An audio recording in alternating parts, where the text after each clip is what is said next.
In today's video, we'll delve into the most recent iteration of the GTA 6 mapping endeavor.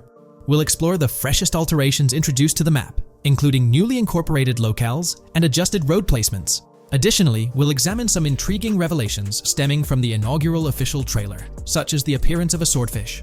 Furthermore, we aim to tackle one of the pivotal queries surrounding GTA 6, the extent of Rockstar's intention to amalgamate multiple states into the fictional entity of Leonida. We'll sift through all available clues, encompassing leaks and insights from the initial trailer, to shed light on the potential inclusion of Georgia in the game.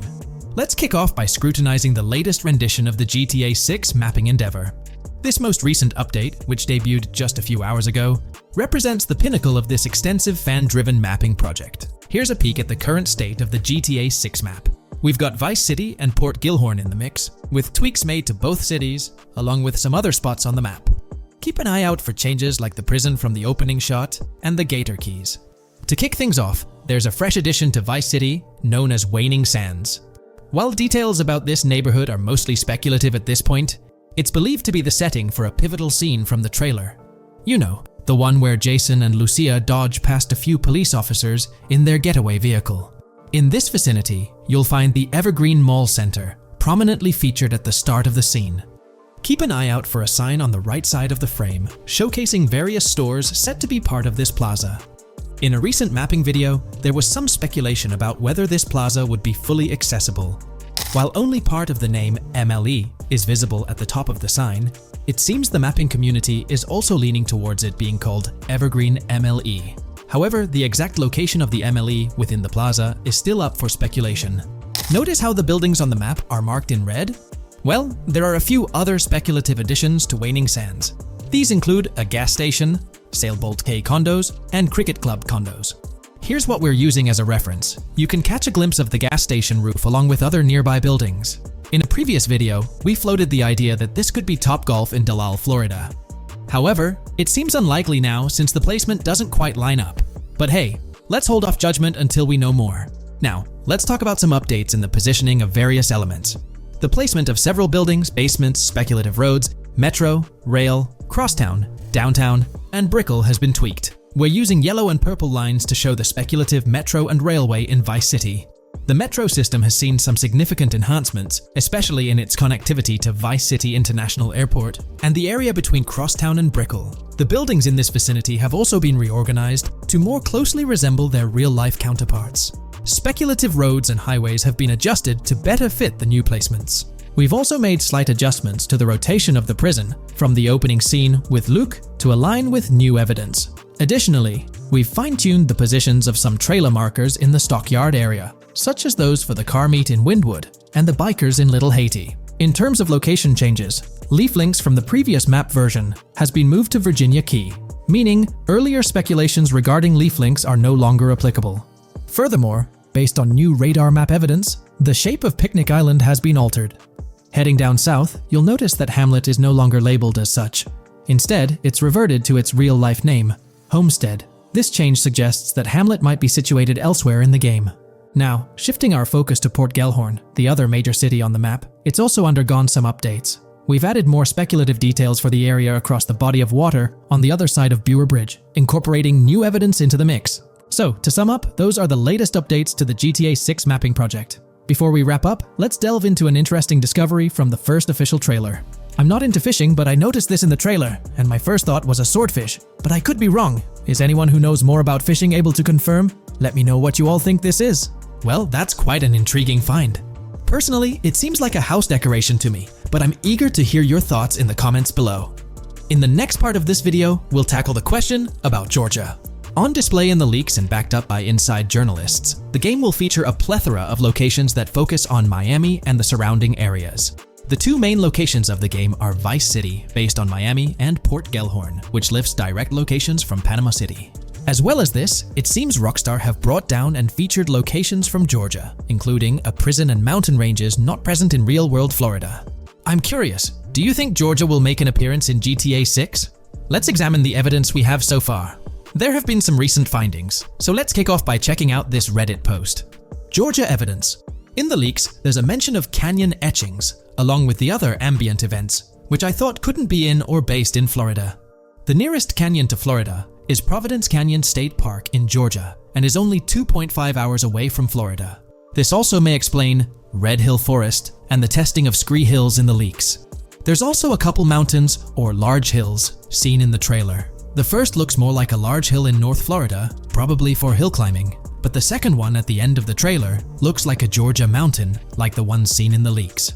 First off, this individual is discussing a clip from the leaks, where a developer is seen firing an assault rifle at a vehicle while Lucia is in the background. They've noted several ramps in the clip, suggesting developers use them to test vehicles on different slopes. The clip also shows various types of ramps listed, including MTB ramps, hill climb, mud drag, scree hill, mud drag string, and crash tests, as well as MX tracks. The speculation is that Rockstar might have been testing the scree hill due to its resemblance to locations in Georgia. Additionally, 2 shots from the trailer show hills. One at the 59-second mark where someone jumps on a table, causing it to break, revealing multiple cars ascending a steep hill in the background. And another in the final shot, where Lucia kicks down the door to a convenience store, showing another hill or mountain through the window. Let's delve into the comments and see what the community thinks about these hills. Are there similar hills in Florida? Or has Rockstar taken some creative liberties and introduced hills from Georgia? Ekanfinaka is a place in the game, shown by the leaks. And Ekanfinaka is literally the old name for a swamp in southern Georgia. Not to mention we saw a big hill, small mountain. I've lived in Florida for a long time. There are no hills anything like that in the state. Northern Florida has some hills, but nothing like that at all. The hill in the leaks resembles the Blue Ridge in northern Georgia. It's a fictional state. It could be a collection of features from 4 or 5 states for all we know. 2 hours outside of Florida is hardly breaking the concept. I'd imagine much of the urban landscape will be much like Florida, with the outskirts being closer to Caribbean, or as you said, Georgia. There's a separate post talking about these mountains in GTA 6. We know GTA 6 is being based in Florida, a relatively flat state, so it'd be obvious to think that the game will stay true to its setting. However, one interesting thing I found in the diner robbery footage from the leaks is that a huge mountain can be seen in the far distance, particularly around the part where Lucia starts approaching the police car from the passenger side. I'm not sure if anyone else has noticed this, but it's interesting to note, considering Florida is the flattest state in the country, LOL. Maybe we can go to other states? The area does resemble rural Georgia. Thoughts? I think it will be more similar to RDR2 than past GTAs where it's only one state. I bet the map will be a hybrid of Georgia and Florida. If not, then Florida and most likely another country like Cuba or some South American country with mountains. Yes, probably we can visit the state of Georgia. A few weeks ago, someone found out that the prison you can see in one clip is from Georgia as well. Multiple states in the game.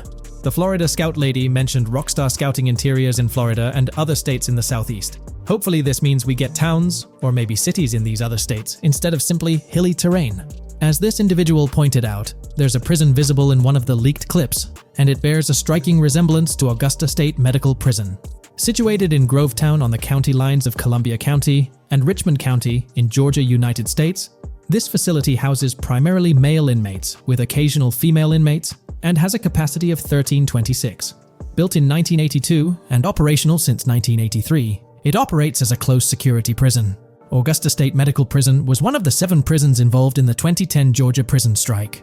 With such solid evidence pointing towards Georgia, or at least a portion of it being featured in the GTA 6 map, it's worth noting that Rockstar has done similar things before. In GTA San Andreas, for instance, they created the state of San Andreas, which is a blend of California and Nevada, with Las Venturas mirroring Las Vegas. There's mention of Wyman car parts boxed generic used, which has sparked speculation that players may collect car parts specifically for a character named Wyman. It's inferred that both Jason and Wyman share an interest in classic cars. Moving on, we've got collectible hats. In a video featuring Jason in an apartment, a developer is seen interacting with a hat labeled as an ambient collectible hat in the debug text. This implies that one of the ambient activities in the game will involve gathering various articles of clothing, which adds an intriguing layer to gameplay. Now there's a comprehensive list of brands featured in the game, which I won't read out individually, as many may not be of significant importance to the storyline. Instead, I'll display them on your screen for your reference. Feel free to pause the video if you'd like to take a closer look. Moreover, we have a list of confirmed animals in the game. As of now, the roster includes snakes, seagulls, skunks, raccoons, alligators, boars, wading birds, squirrels, southern leopard frogs, crayfish, lizards, skunk apes, pigeons, opossums, and whales. Keep in mind that this is not an exhaustive list, and there's a good chance we'll encounter even more wildlife when the game officially launches. These are simply the animals we have information on at this point in time. In the ongoing exploration of the forthcoming Grand Theft Auto installment, a plethora of new gameplay mechanics has come to light. These enhancements promise to augment the player experience in a variety of ways, ushering in a fresh layer of dynamism and immersion within the game world. First and foremost, players can now maneuver while ensconced in cover. This feature introduces a newfound level of flexibility during engagements, allowing for more strategic positioning in combat scenarios. Additionally, the ability to assume a prone position, a feature conspicuously absent in previous iterations of the game, adds an exciting dimension to gameplay, affording players the capacity to lie flat on the ground, potentially enhancing stealth and tactical maneuvers. Furthermore, the inclusion of loot bags offers a means to store surplus items, expanding inventory management options. An interesting addition is the capability to both drop and retrieve weapons, affording players greater adaptability in response to evolving circumstances. During intense firefights, a novel under-fire animation engages, wherein the player character instinctively shields their face from incoming projectiles, providing a more immersive combat experience. In the aftermath of enduring a severe blow, players are granted the opportunity to enact self-revival, potentially turning the tide of adversity. In aiming down sights, the option to seamlessly switch shoulders grants players a tactical advantage, facilitating improved positioning and target acquisition. Moreover, hand-to-hand combat now includes the ability to execute grabs, diversifying the melee combat mechanics. A noteworthy addition to the game is the implementation of buddy communication, embodied in the Buddy Comms and Buddy Ping system. Although specific details remain undisclosed, it is plausible that these features will facilitate coordinated actions between the two main characters, Jason and Lucia. Vehicle combat has witnessed a transformation, as shooting from car windows now entails the complete egress of the player character from the window, enabling full 360-degree firing capabilities, thereby revolutionizing vehicular combat dynamics. The intriguing Eagle Eye system, seemingly exclusive to Jason, allows for a form of wall-penetrating vision, although its applicability to Lucia remains uncertain. Enhancements also extend to interactions with in-game elements. Players will find themselves endowed with a broader range of interactions, such as the capacity to carry bodies, engage in robberies, issue threats, and converse with non-playable characters, NPCs, during heists. Moreover, the ability to collect additional items, including beer bottles and cans, enriches the gameplay experience. Shifting the focus to new gameplay systems, one particularly exciting addition is the concept of money laundering.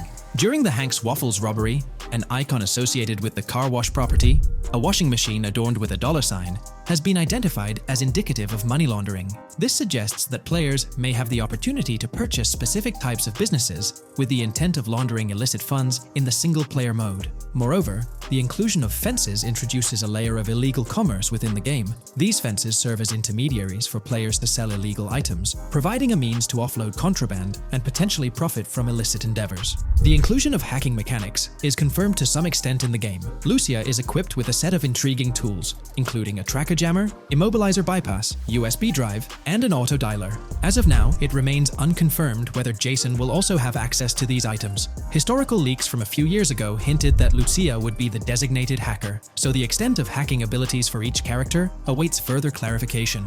Among the event types within the game, two distinct categories emerge: pragmatic cool and chaotic and romantic cool. While specific details surrounding these events are not fully disclosed, they introduce intriguing possibilities for players to navigate. Furthermore, during robberies, players will have the capacity to issue commands to the other character involved. In a video clip from the leaks depicting a robbery, a tip notification suggests checking in with Jason or holding for more options. This implies that players can give their partner commands during a heist. Notably, prompts to instruct Jason to either surrender or follow indicate a degree of control over both characters simultaneously, simplifying coordination compared to relying solely on AI behavior. The witness system and police recognition within the game hold significant implications. During the Hank's Waffle robbery video, an interesting detail surfaces regarding the wanted level stars interface, which includes the term full description. This strongly suggests that witnesses within the game possess comprehensive knowledge about the player character. Consequently, law enforcement is expected to recognize the player once Lucia enters a police vehicle. Additionally, a transition is observed from no vehicle description to full vehicle description in response to Lucia's actions. This implies that even after losing a wanted level, if the police spot the player in the same vehicle, they will react accordingly, potentially leading to an arrest or hostile encounter. During the robbery sequence, Jason can be seen actively preventing customers marked with yellow icons above their heads from calling the authorities or fleeing the scene. Notably, an NPC within the diner exhibits a yellow icon above her head. Following Lucia's exit from the diner, the icon begins to flicker. Subsequently, as Lucia approaches a police car surrounded by law enforcement, the icon shifts to red. The female NPC then departs from the diner, making eye contact with Lucia before hastening away. These developments underscore the sophistication of NPC interactions, presenting a notable advancement in the game's artificial intelligence systems. The prospect of item sharing between the characters Jason and Lucia is on the horizon. A notable example emerges from a video clip where Jason pilfers items from containers, opting to retain some while distributing others. This cooperative element extends to the unlocking of doors and gates, exemplified in a video featuring Jason within the Sand for Sand area, which, if you recall, is the moniker of a gang in GTA 6. In this particular clip, Jason stealthily maneuvers past a red truck,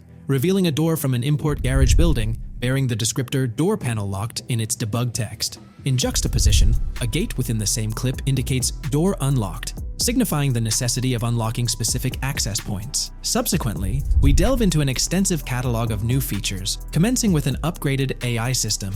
In a visual excerpt, the enemy AI exhibits an inclination to open fire upon Lucia when she pivots to face them. This hints at AI entities possessing a heightened acumen for discerning opportune moments to engage in combat. Impressively, AI units adapt their elevation relative to surrounding obstacles, steering clear of potentially disadvantageous head-glitching tactics. Furthermore, a prudent alteration manifests as AI adversaries opting to lower their stance during weapon reloads, a judicious move compared to reloading while exposed in the open. Enhanced AI combat tactics are evident in their lateral strafing maneuvers during shootouts. Notably, NPC behavior has undergone substantial refinement. As discernible in the leaked materials, AI characters no longer traverse the game world in solitary isolation, but now frequently assemble into groups. This intriguing development is reminiscent of a feature previously observed in Red Dead Redemption 2, where NPCs often moved in cohesive units. An illustrative instance materializes in a video where Lucia, carrying a duffel bag, shares the sidewalk with 3 individuals attired as tourists, who engage in animated conversation while strolling past her. This signifies a notable departure from GTA 5, where pedestrians predominantly ambulated in solitary fashion, contrasting with the forthcoming inclusion of group dynamics, perhaps even encompassing couples or social cliques, enhancing the verisimilitude of the game world. A notable addition to the gameplay dynamics is the option to voluntarily surrender to law enforcement during a robbery. The consequences of such an action remain shrouded in uncertainty, warranting further exploration upon the game's release. Furthermore, the mundane act of purchasing gumballs from vending machines emerges as a potentially restorative action. While it can be surmised that gumballs may offer a healing effect, concrete details regarding their function remain pending confirmation. In a nod to realism, akin to GTA 5, the forthcoming installment acknowledges the accumulation of dirt on your character's clothing, reflecting the wear and tear endured during your escapades. The hair and facial hair systems exhibit intriguing variability, with different versions of Jason observable in the leaks, sporting varying hairstyles, including long hair, short hair, stubble, and clean-shaven looks. While not definitively confirmed, this strongly alludes to the introduction of a hair growth system, akin to the one featured in Red Dead Redemption 2. Given the precedents established in the latter game, the likelihood of such a system in GTA 6 appears high. Expanding the repertoire of actions available to players, the ability to consume items directly from your inventory is showcased. When Jason visits a gas station, the inventory reveals options for wine, soda, and fruit consumption, implying that you can partake in these items at your convenience, akin to the mechanics present in Red Dead and GTA Online. Introducing a novel event type named Cop Trap, the game incorporates scenarios where law enforcement sets up traps at multiple locations. While the precise details of these traps remain undisclosed, it is apparent that police will employ diverse tactics to ensnare players. An overhaul in the police system introduces the concept of time until cops dispatch. In this iteration, criminal activities do not instantly summon law enforcement. Instead, players are afforded a brief window to execute an escape before the police response commences. The inclusion of security cameras as a surveillance mechanism adds complexity to evading detection. Unlike the conventional implementation in GTA Online, these cameras employ a detection meter, reminiscent of mechanics seen in games like Payday 2 or Payday 3. Players must act swiftly to evade the camera's line of sight within a specified time frame, akin to a filling bar, to avoid detection. This novel approach to security cameras introduces a fresh layer of challenge and strategy to evading law enforcement. Players will have the newfound ability to restrain non-player characters, NPCs. The primary method, as gleaned from the leaks, involves the use of zip ties. This restraint option becomes particularly pertinent during robbery scenarios, where players can employ zip ties to immobilize NPCs. A novel feature that comes to light is the capacity to loot vehicles. A fleeting glimpse in the Hank's Waffles video reveals a button prompt in the bottom right corner of the screen, labeled Examine SUV. This hints at the prospect of inspecting random cars and potentially engaging in vehicular theft. To make car theft more engaging, an advanced hijacking system is on the horizon. The existence of the immobilizer bypass device, previously discussed, suggests that pilfering high-end vehicles will pose a greater challenge. Additionally, an item known as the Slim Jim will facilitate unlocking older model cars. These mechanics collectively point to the notion that hijacking automobiles will become a more intricate endeavor, with the potential for car theft endeavors to end in failure. Furthermore, two intriguing event types emerge, namely carjacking, CAT, and carjacking, advanced AI. These events suggest that the vehicular hijacking process will incorporate nuanced elements, potentially involving the interference of an AI-controlled entity. GTA 6 promises to deliver an augmented vehicular experience through improved vehicle damage and handling. In a displayed video clip, as Lucia attempts to evade pursuing law enforcement, cars suffer more impactful damage. Notably, various parts of the vehicles, such as the front fender and hood, demonstrate more realistic deformation and fragmentation. The in-game interiors now feature functional GPS and waypoint systems on the dashboard, enhancing navigational convenience for players driving in the first-person perspective. Additionally, players have the option to enter a car via the passenger seat, offering flexibility in vehicle interaction. A hallmark of GTA 6 is its meticulous attention to detail. Players can encounter raccoons engaging in behavior, such as rummaging through trash cans and pilfering food bags. These instances are categorized as world events, denoted as raccoon climb out of garbage, raccoon rummage trash, and raccoon steal food bag. While numerous other subtle details enrich the game world, they are too numerous to enumerate here. Interested individuals can explore these intricacies further through the provided link. Expect a heightened level of auditory realism in GTA 6. Weapon sounds exhibit enhanced clarity and realism, with greater volume. The sounds of bodies impacting the ground will resonate with a more substantial thud, evoking a heightened sense of impact. Police sirens will reverberate off buildings and environmental elements with heightened realism, while items will produce varying auditory responses contingent on the surrounding context. In essence, sound design in GTA 6 aims to authentically replicate real-life auditory experiences. Fascinating developments. Several months ago, a colossal trove of leaked data unveiled a wealth of intriguing random events, world encounters, that promise to enrich the GTA 6 experience. While I won't delve into all of them, the list is nothing short of captivating. Events range from mundane occurrences like parking disputes to more enthralling incidents such as donut burnouts, protests, and even someone suffering a concussion. The prospect of navigating the lifelike world of Vice City, teeming with such diverse activities, is undeniably exhilarating. I strongly recommend pausing the video to peruse this remarkable compilation. Additionally, we have been privy to an extensive catalog of vehicles slated to appear in GTA 6. These vehicles, gleaned from both in-game leaks and files, I encourage you to peruse this comprehensive list at your leisure. It resides on page 30 of the document. Furthermore, the leaks have divulged a plethora of confirmed locations within Vice City and its environs. Naturally, Vice City itself takes center stage, while several districts and neighborhoods will pepper its landscape. Notable locations include Edgewater, North Bay City, Rock Ridge, Little Haiti, Vice Beach, South Beach, Washington Beach, and Key Biscayne. Port Gellhorn, intriguingly, appears as a separate city akin to Sandy Shores or Palito Bay from previous iterations. The list extends to encompass Yorktown, Ambrosia, Sundown, the Keys, La Pearl, Red Hill, Lake Leonida, Hamlet, Stockyard, Homestead, Grass Rivers, Ekin, Fanaka, Underwater, and Relief.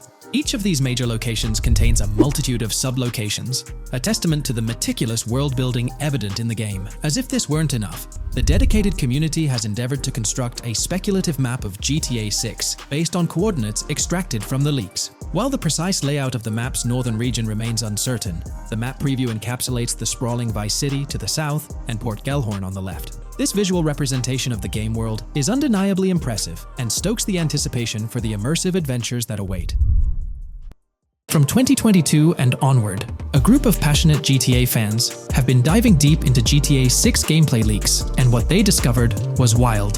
Their mission? They're trying to map out the entire landscape of GTA 6 before Rockstar Games even releases the official game. And guess what? They're actually making some serious headway. This is all about the ongoing GTA 6 mapping project. So, how did this whole endeavor start anyway? It's an interesting story that not many folks are aware of. You see, there was a similar craze back when GTA 5 was announced. Back in 2011, a group of dedicated fans took it upon themselves to predict and sketch out the layout of GTA 5's terrain. How did they do this? By meticulously analyzing every single trailer that Rockstar Games dropped in the year leading up to the game's eventual release in 2013. The surprising part? When the game finally hit the shelves, a substantial chunk of what these fans had mapped out turned out to be surprisingly accurate. Sure, there were a few locations that were a bit inaccurate, like the military base being off and the dam placed in the wrong spot.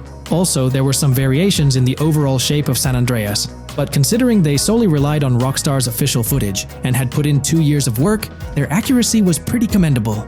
Now imagine this, if they could pull off that level of detail with just the trailers, think about what these enthusiasts could achieve with the leaked, under-the-radar stuff that slipped out prematurely. Plus, add in an extra year of combing through details and data. This mapping project is being led by a user called Dupzor, who is the project manager of this whole thing.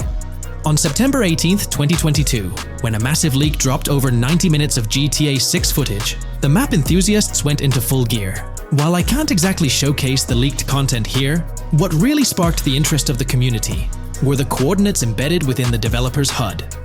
These sneaky numbers revealed the exact whereabouts of the player concerning the game map. And let me tell you, GTA 6 fans wasted no time diving into this goldmine of information. With these coordinates in hand, the community went Sherlock Holmes mode, meticulously mapping out the game's terrain and identifying key locations. For instance, in one intriguing clip from the leaks, Lucia and Jason were caught in the act, robbing what seemed to be a Waffle House. This incident was marked by a simple white dot on their evolving map project. But it wasn't just a random dot, it was a significant clue. By cross-referencing the coordinates provided in this clip with other glimpses from the leaked footage, they managed to calculate the spatial relationships between different spots showcased in the leaks. This detective work allowed them to gauge distances and plot out the relative positioning of these places within the game world. However, it didn't stop there. The community didn't solely rely on leaked footage. They combined their detective skills with the official trailer and, using a blend of educated guesses and hard data, endeavored to include every conceivable road, building, and landmark featured in the GTA 6 map. The goal? To create a comprehensive and accurate representation of the game's virtual world based on all available tidbits of information. It's a fascinating process that demonstrates the dedication and passion of gaming communities in piecing together the puzzle of what to expect in GTA 6. Since the leaks hit, the GTA community has been on a mission, working tirelessly to piece together the game's map. Their focus has mainly been on sketching out the main areas, the cities, towns, and key landmarks. It's been quite a collective effort, with everyone trying to contribute and fill in the blanks based on whatever clues they could find. Then, the trailer dropped, and it was a whole new ball game. Among all the fast cars and flashy scenes, Rockstar slipped in a subtle surprise for the observant fans. After a few days of dissecting the trailer frame by frame, someone spotted it, a tiny image hidden in the bottom right corner of the ending screen. And guess what? It looked like a map snippet. Naturally, the community went into full detective mode. They put on their magnifying glasses and compared this mysterious map with the one they'd been building from the leaks. There were some similarities, especially with the layout of the right side and the presence of separate islands at the bottom, surrounded by water. But here's the catch. That image was pixelated to the max. It was like trying to figure out a puzzle with half the pieces missing. The lack of detail made it nearly impossible to confirm if it matched their map. This whole revelation sparked a heated debate among fans. Some folks started wondering if Rockstar deliberately threw this low-res map nugget to mess with their heads. Could it be that Rockstar is messing with the community, leading the GTA 6 mapping project into the wrong path? It's pretty odd for Rockstar to include this map, as it was deliberately placed. When it comes to safeguarding the details of their upcoming games, Rockstar is notoriously tight-lipped. So, when those leaks dropped in 2022, it really threw a spanner in the works for the company. It's kind of a déjà vu situation, considering a similar thing happened back when GTA 5 was in the spotlight. I can't help but wonder if Rockstar did this deliberately, as a deliberate move to shake things up and keep everyone guessing. But then again, we, the GTA fans, are pretty good at concocting theories out of thin air. Now, about that mysterious, highly detailed artwork nestled in the official wallpaper, that's what's really piqued my interest. It's like this odd piece that stands out from the rest, making me think it wasn't just randomly thrown in there. There's gotta be some intention behind it, right? The big question swirling around is whether it's a sly misdirection or a subtle clue for the savvy gamers. But honestly, we won't get any answers until the game hits the shelves, or maybe, if we're lucky, after another sneak peek in a new trailer. The GTA 6 mapping community dove headfirst into dissecting this artwork, but truth be told, there wasn't much to work with, so they've been sticking to the stuff they can actually confirm. Oh, and those maps floating around, especially the ones from IGN and PC Gamer, they're more like creative interpretations. Think of them as speculative mock-ups cooked up by the mapping community based on their hunches and educated guesses. There's a whole lot of imagination at play there, but none of it has received the official stamp of confirmation. The GTA 6 mapping project might not be dropping any bombshells about unknown locations in the game, especially considering how the gameplay leaks already spilled quite a bit on what's in store. Now, the heart of this community effort lies in the finer details. They're all about pinning down the exact spots where these landmarks and locations are going to be placed within the game's vast world.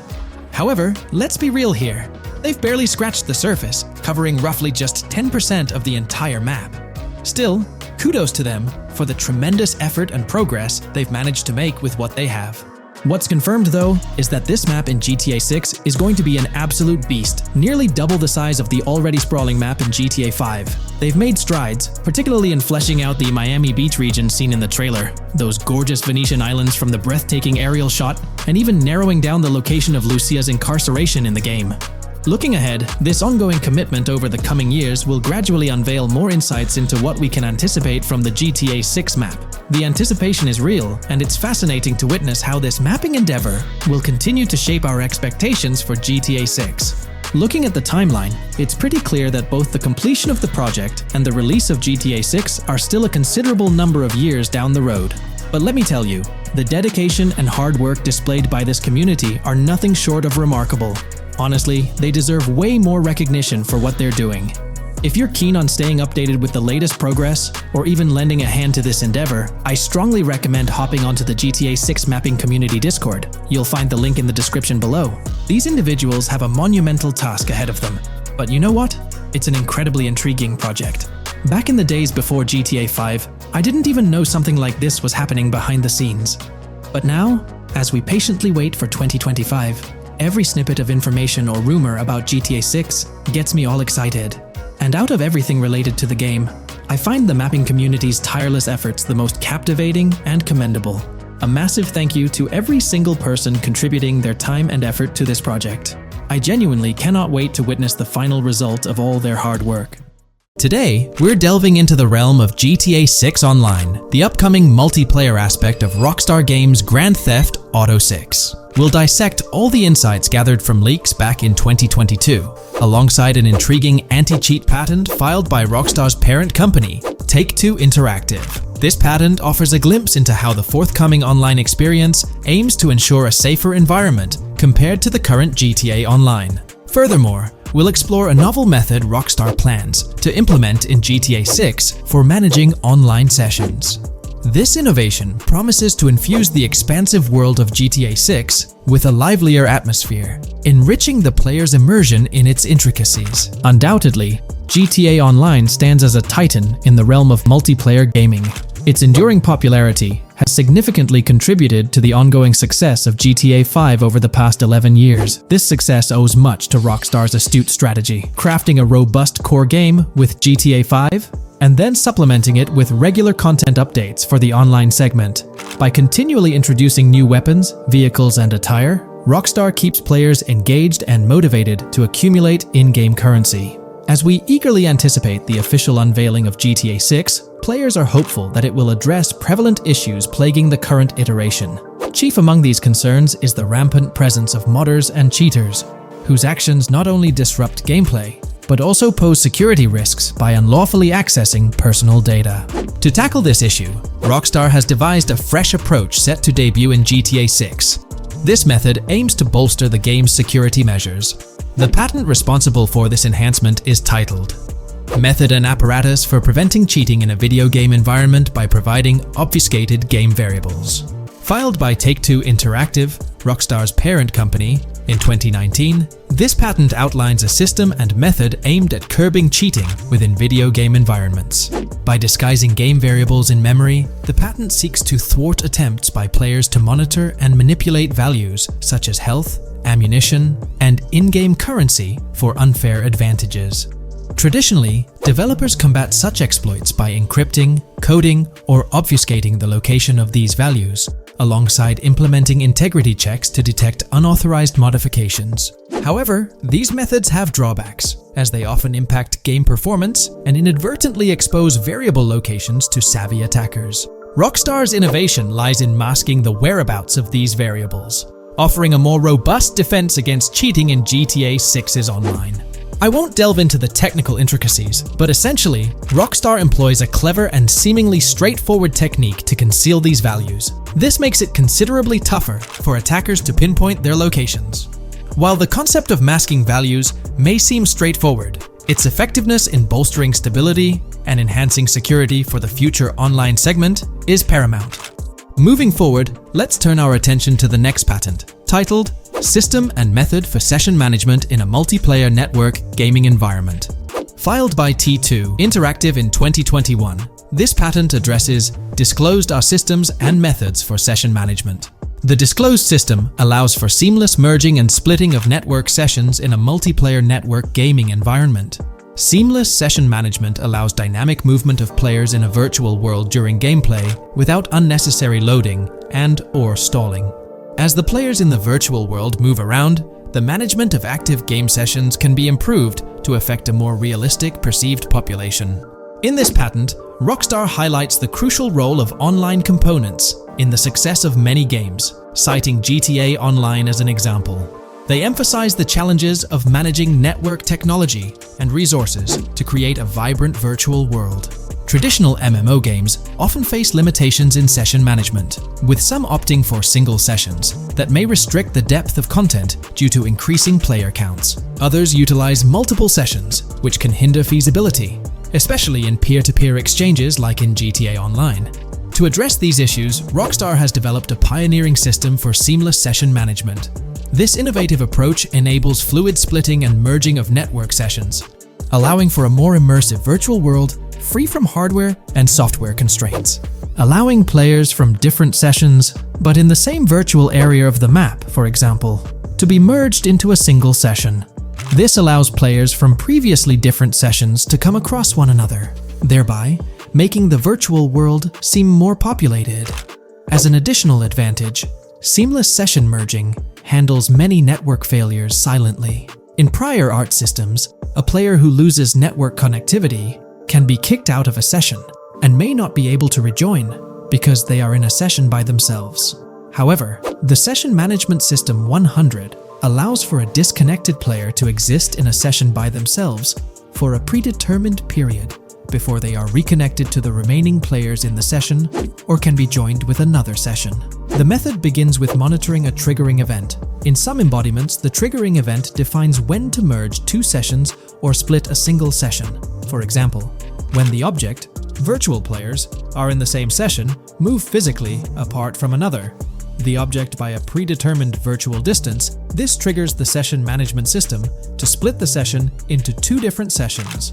Likewise, if objects from two different sessions are within a predetermined virtual distance from one another, the session management system and merge the sessions to allow interaction between objects of the respective sessions. Other instances of monitored triggering events encompass various player and object actions, including changes in position or visibility, player entries and exits from the virtual world, and game-related activities like mission completions or tutorial beginnings. Rockstar's solution ensures seamless management of these events, preventing inconsistencies such as duplicated objects during session transitions.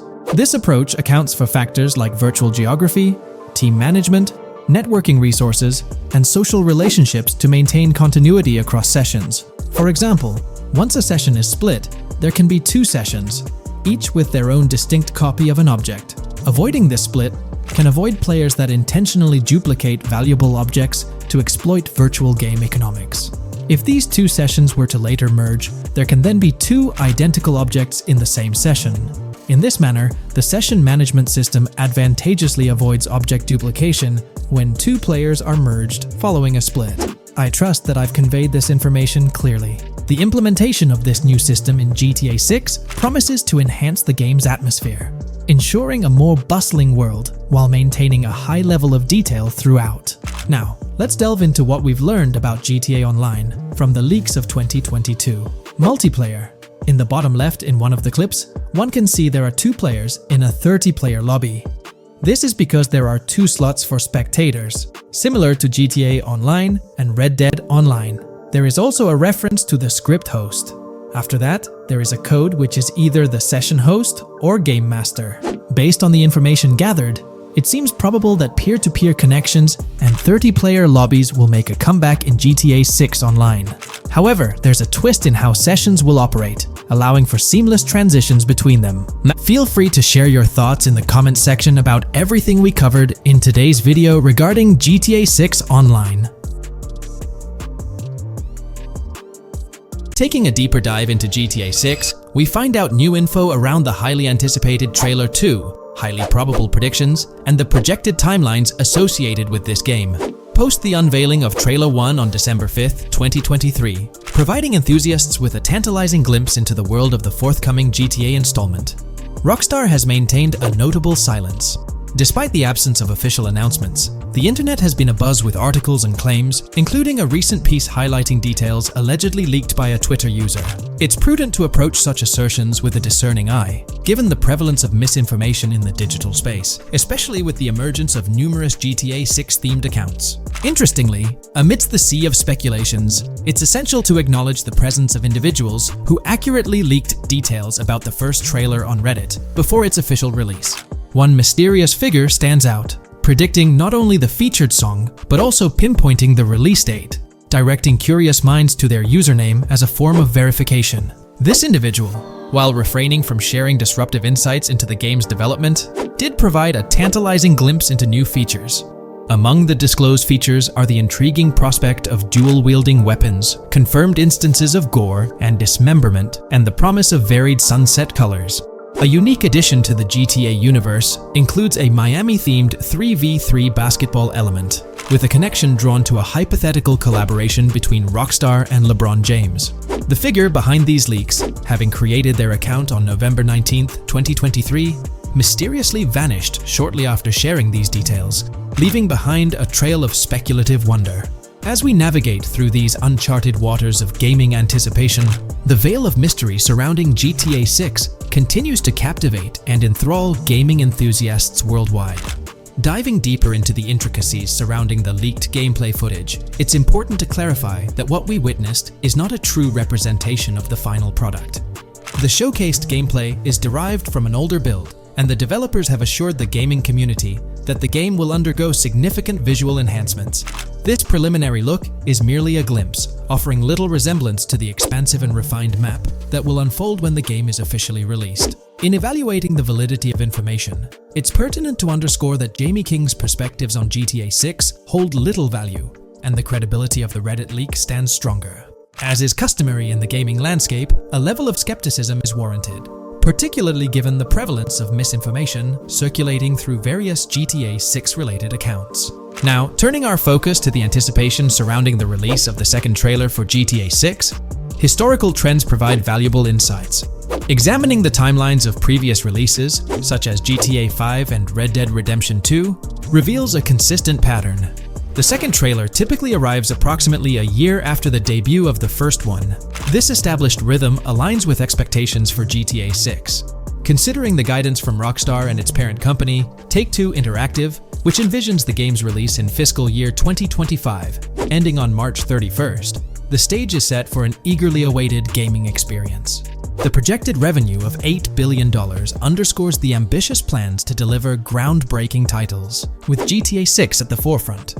The confirmation of the 2025 release through the first official trailer adds another layer of certainty to the equation.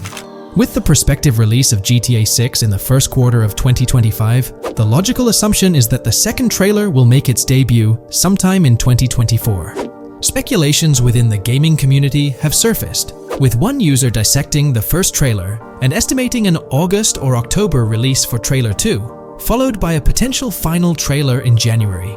The sentiment resonates with the idea of maintaining momentum and sustaining excitement among fans. An intriguing twist enters the narrative with the potential release of the PS5 Pro in November, suggesting a strategic move to reduce the waiting time for additional information. As the community engages in this dynamic dance of anticipation, excitement mounts for the next trailer, where glimpses of actual gameplay are eagerly awaited. Venturing deeper into the realm of anticipation surrounding GTA 6, comparisons with Red Dead Redemption 2, which boasted 6 trailers, underscore the immense budget and expansive scope that the upcoming installment is set to showcase.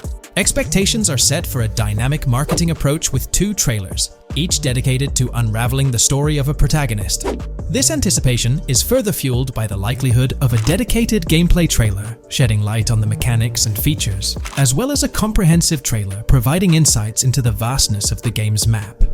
Additionally, there's a tantalizing prospect of a trailer focusing on the diverse groups and gangs that inhabit distinct zones within the game. This comprehensive promotional strategy is indicative of a monumental project that promises to redefine the gaming landscape. Now, let's unravel the rationale behind the assertion that GTA 6 is poised for a late 2025 release. Examining the historical trajectory of game releases, particularly the 2-year gap between the initial trailer and the game hitting the shelves, aligns seamlessly with fiscal reports. This alignment serves as a solid foundation for confidence in predicting the game's availability by the end of 2025. Pondering the intriguing possibility that GTA 6's launch timeline might mirror that of its predecessor, GTA 5, sparks curiosity. Noting the first teaser trailer's debut on November 2nd, 2011, and comparing it with GTA 5's unveiling on December 5th, 2023, there's a parallelism that invites speculation. Expanding this analogy to include the release of the first 2 screenshots for GTA 5 on July 12, 2012, suggests a timeline for potential content drops for GTA 6. If we entertain the notion of a 1-year gap between the first and second trailers, mirroring historical patterns, and factor in Rockstar's potential aim for a fall release, an intricate timeline unfolds.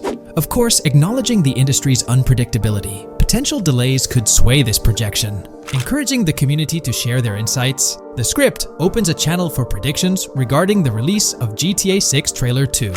For those intrigued by a personal timeline, a meticulous projection is presented. The anticipation of Trailer 2 making its debut around April or May 2024, strategically ahead of the summer, is poised to keep the gaming community buzzing. Subsequent to this, the prediction of a 3rd trailer, potentially a gameplay trailer, surfacing around October or November of the same year, with the possibility of extending into December, adds to the excitement. Early 2025 is earmarked for another critical trailer, presumably a launch trailer, complemented by TV spots to amplify the buzz. During the interim periods, additional content drops are anticipated, featuring new screenshots, short-form videos, and artworks, ensuring a sustained engagement with the gaming audience. Acknowledging the evolving landscape of marketing, the script posits that character trailers, a hallmark of GTA 5's promotional strategy, may not be a focal point this time. The shift from 3 protagonists in GTA 5 to 2 in the current installment lends credence to this assertion. The first trailer introduced Lucia, and the prediction is that the second trailer will shift the spotlight to Jason, offering glimpses into his character and potentially unveiling more facets of the game's map, including Sport Gilhorn. Furthermore, a dedicated story trailer is envisioned, delving deeper into the narrative, characters, and plot. If Rockstar aims to sustain the momentum generated by the first trailer and is eyeing an early 2025 release, the likelihood of witnessing the second trailer before the summer of the current year becomes plausible. This expansive and speculative exploration of GTA 6's potential trajectory invites the gaming community to share their perspectives, fostering an engaging discourse in the comments section.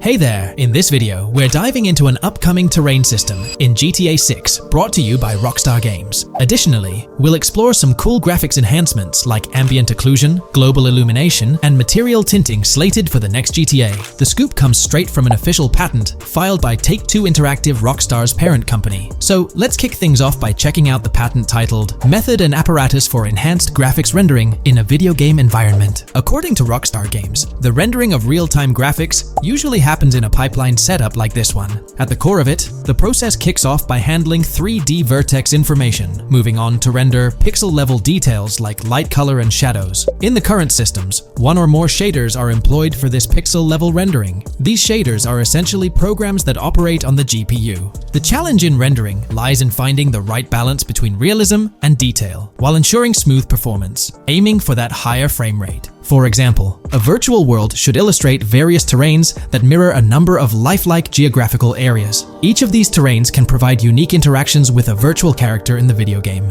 By way of example, a virtual player traveling through sand or snow should leave footprints that are different than the virtual player walking down a concrete sidewalk. However, because of the number of various terrains that need be accounted for, and the unique behavior of each terrain, conventional graphics systems do not have enough processing power to account for dynamic terrain and the associated interaction with players of the game. So, Rockstar Games developed a shader system for efficiently rendering various types of terrain with high realism. Let's take a peek at the system. The world level map, visible in the bottom right, outlines all the different dynamic terrains, such as muddy, sandy, grassy, hard ground, snowy, and more. Take a gander at this world level map showcasing the diverse terrains. Now, let's explore the various dynamic terrain zones within the game world. Using Red Dead Redemption 2 as an illustration, this world level map plays a pivotal role in determining the terrain that players or NPCs interact with. Essentially, it acts as the foundation to generate a trail map. Think of a trail map as a record of all the imprints left behind by characters, vehicles, and other objects, like the aftermath of explosions. Take this image for instance, showcasing how the snow has been altered by the actions of this NPC. Different shaders of the shader system are used for different terrain types and with different trail map types. For example, basic terrains do not require special shaders, while shallow mud terrains can advantageously benefit from a parallax surface shader to efficiently show ruts and tracks in the terrain with a high-detail trail map.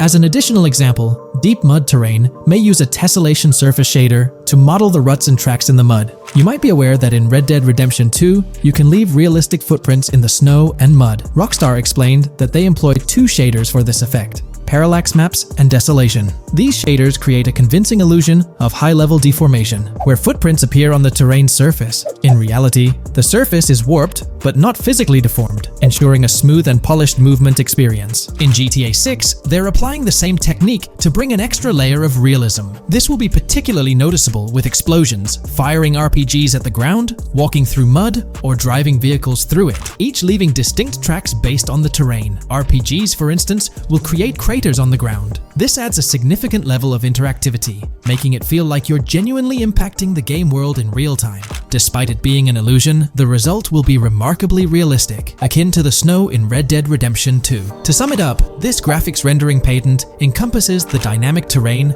ambient occlusion, global illumination, and material tinting, all exciting new features making their way to GTA 6. Rockstar has invented and patented new graphics rendering systems, which aims to fix some of the problems of traditional graphics rendering systems to make graphics rendering more efficient, thus improving performance and allowing for better, more realistic, and more immersive visuals. Dynamic terrain system. This is a system that records and creates trail maps which make it possible that terrains can be visually deformed when being interacted with in various ways. Players, NPCs, vehicles, objects, and explosions can affect the terrain. For example, leaving footprints or vehicle tracks in sand can be seen in action in Trailer 1. Explosions will leave craters in the terrain as well. It's also possible for certain changes to the terrain to disappear over time. For example, footprints and tracks in mud disappearing after some time, since the viscosity of mud makes it return to its normal state after some time.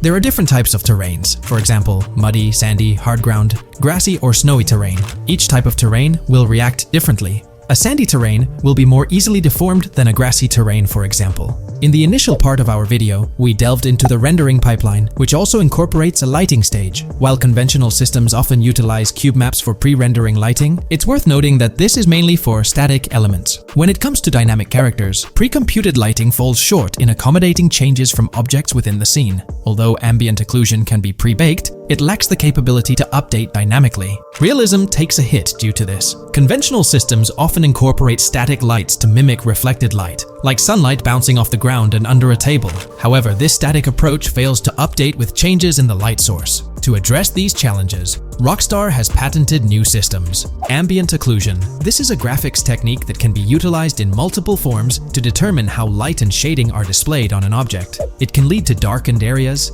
enhanced contrast, and improved surfaces due to this technology. This patent's ambient occlusion system offers some special advantages. Determined by either preset or randomized assets based on developer discretion, the lighting can greatly provide a new vision to world building to make certain areas stand out, akin to a real-life setting. Global illumination. Global illumination is a graphics rendering technique that models how light is bounced off of surfaces onto other surfaces in direct light, rather than being limited to just the light that hits a surface directly from a light source, direct light. Rockstar's system detailed in this patent uses a bounce map that is projected in a top-down fashion to determine reflected light off of the ground. This bounce map is then converted into a texture that provides an approximation for the expected bounce back of light. This simulates the effect that would be achieved rendering the multiple passes of lighting to account for the natural bounce reflections. The bounce map can then be integrated into the lighting pipeline. During this, a technique is used to determine the area that needs this extra pass for each frame. This way, only the visible and required area is rendered with this technique, thus making it very efficient and less performance intensive. Overall, this provides many of the benefits of ray tracing without the computational expense. Ray-traced global illumination will probably still be in the game. For example, Lucia prison clip in Trailer 1. This special system is just a way to render large-scale global illumination efficiently. Now, let's touch on the final problem that Rockstar has addressed through this patent with conventional systems. Finally, as another example, to develop a rich and engaging game world, it is advantageous to populate the world with variations of similar objects. In other words, you do not want every simulated person, cow, gun, car, cart, ship, or animal generated in the game to look the same. Because the 3D model for many of these objects would be identical, variation was traditionally accomplished by creating different texture files to paint a different look on the object. For example, two variants of a cow model could be created, one with a texture to create a brown cow, and the other with a texture to create a black cow. These prior art systems created the desired variety at the cost of artist time, computer memory, and resources to maintain a multitude of different hand-authored variants for each in-game object. To combat this, Rockstar is introducing material tinting. RDR2 had a system that could tint the color of clothes to create far more variations on NPCs. This new patent is an evolution of that system and allows for creating of several in-game object variants from a single model. It can not only modify an object's colors, but other material properties, such as metalness and lighting parameters, or add additional layers to it, such as mud, snow, or dust as well. Envision the extent of customization that awaits in this game. Summing up the official patent for graphics rendering, it's evident that Rockstar has elevated numerous systems from Red Dead Redemption 2. Share your thoughts on everything covered in today's video in the comments below. If you haven't been following the latest news on GTA 6 over the past year, you might be surprised by how much information has emerged. Here's a comprehensive update on everything we currently know about GTA 6. We have details about a wide array of items and tools featured in GTA 6. These include the auto dialer, binoculars, immobilizer bypass, cutoff tool, painkillers, pool cue, trauma kits, golf driver, food and drink, golf putter, USB drive, golf iron, crowbar, golf wedge, torch, jammer, duffel bag for looting, cigarettes, and a loot backpack. Let's discuss the game engine. Developers have made significant enhancements to the Euphoria physics engine, improving ragdoll physics and overall game mechanics compared to GTA 5. Now let's discuss the multiplayer aspect. In a leaked clip from GTA 6, we observed a multiplayer session with a player count. This suggests there were 2 players present in the lobby, out of a maximum capacity of 32 slots. This mirrors the setup seen in Red Dead Online and GTA Online, where the capacity is stated as 32, but practically accommodates 30 players plus 2 spots reserved for spectators. While hopes for larger lobbies persist, it appears the testing phase involves 30-player lobbies. Leaks also suggest advanced weather systems, including heavy fog, a feature that was less common in GTA 5. Moving on to collectibles, there's mention of Wyman car parts. In a clip featuring Lucia, a developer is seen placing a cardboard box with a circular icon, indicating it as lootable. Debug text on this box identifies it as collectibles car parts, and Wyman car parts boxed generic used, suggesting players can collect car parts, possibly tied to a character named Wyman who shares a passion for classic cars with Jason. Regarding collectible hats, there's footage of Jason in an apartment where a developer interacts with a hat labeled as an ambient collectible hat. According to debug text, this hints at the inclusion of clothing items as ambient collectibles within the game. Additionally, a comprehensive list of all brands featured in the game is provided. While some brands may be integral to the story, many are included for realism and immersion. The list is displayed on screen for viewers to pause and inspect at their leisure. Similar to Red Dead Redemption 2, the weapon wheel in GTA 6 will be divided into 3 sections: weapons, equipment, and gear. Notably, players can dual-wield different weapons and access a quick item inventory displayed in the bottom left corner of the screen. While leaked recreations of the weapon wheels provide a glimpse, it's expected that the final version may evolve during the game's development. In a video snippet, an NPC is observed shooting at Jason, triggering a health tip to appear on the left side of the screen when Jason's health decreases. Additionally, the game will feature lighting and skybox systems, similar to those in Red Dead Redemption 2. Promising improvements such as volumetric clouds and better lighting effects. Speaking of criminal activities, noteworthy events include the Hank's Waffles heist, where Jason and Lucia pull off a daring robbery. Other clips suggest Jason possesses an ability to perceive through walls. Additionally, there are events focused on searching vehicle trunks, which may yield valuable items or nothing at all. Lastly, delivery and pickup warehouse events are mentioned for Port Gellhorn, though specific details are still unclear. When it comes to accessible buildings, GTA 6 offers a wide range, including the Malibu Club, a pawn shop, Jack of Hearts Club, supermarkets, bars, restaurants, apartments, and laundromats, all enriching the immersive experience. Players will also have the ability to command the other character during a robbery. In leaked footage, a prompt advises players to either check in with Jason or hold for more options, indicating the potential to issue commands to your partner during a heist. This feature aims to streamline gameplay, enabling effective control of both characters simultaneously.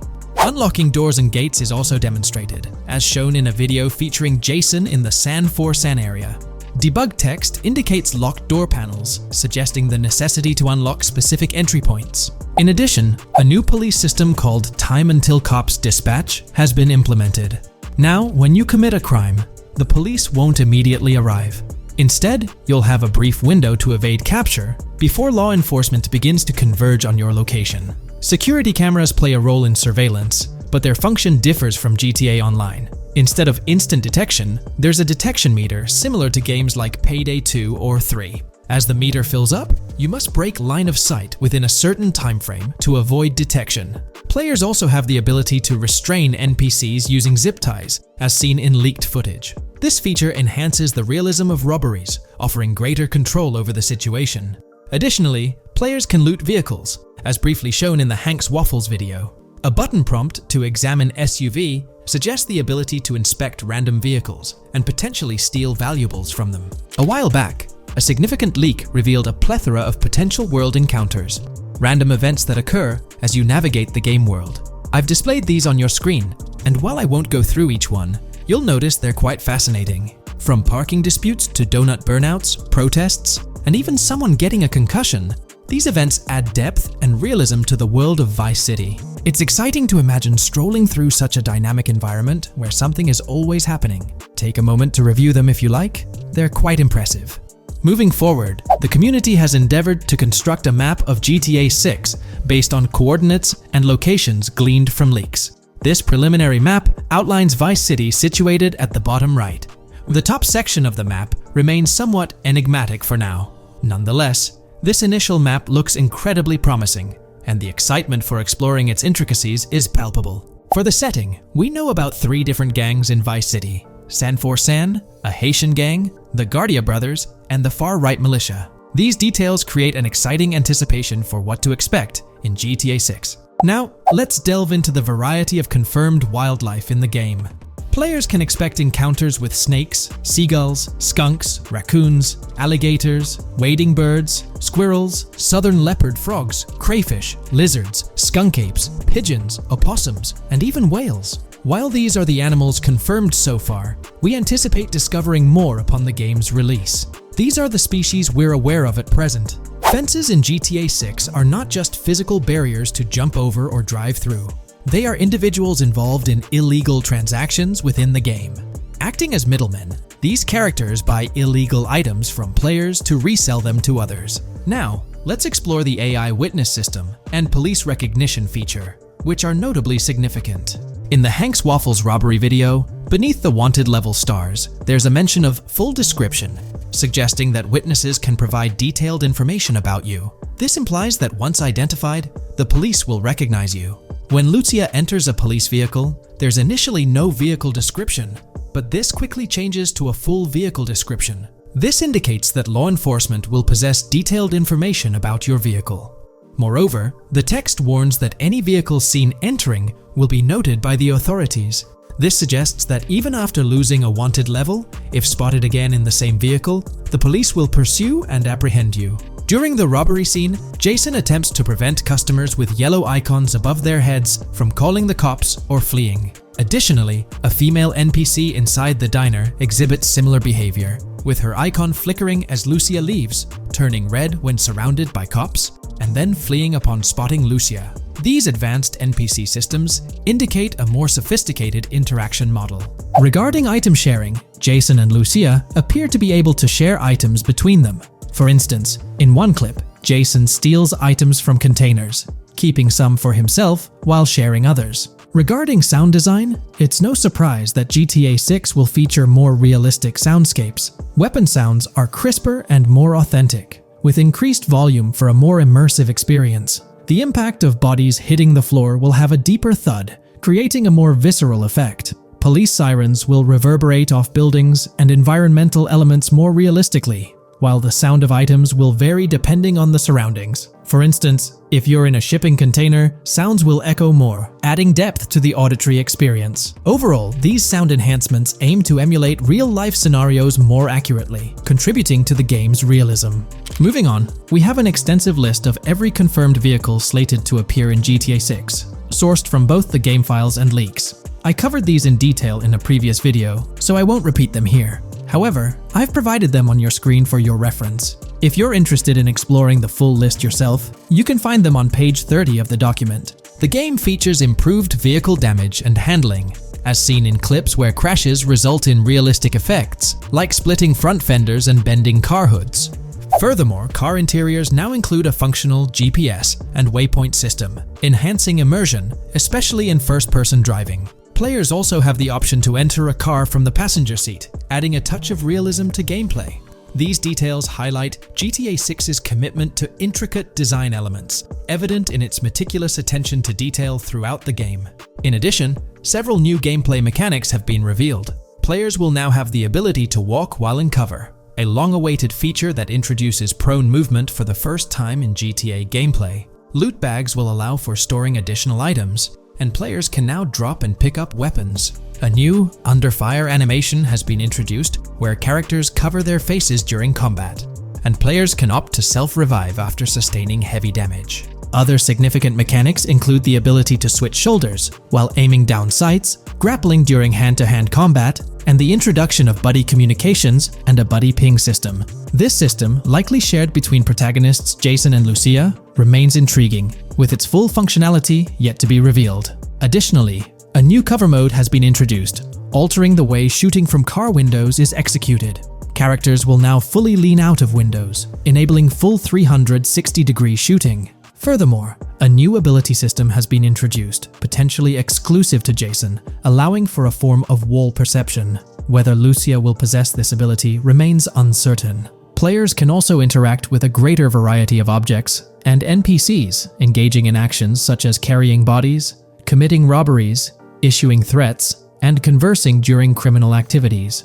Moreover, the ability to pick up additional items, such as beer bottles and cans, enhances the overall gameplay experience. Let's explore some of the exciting new gameplay systems.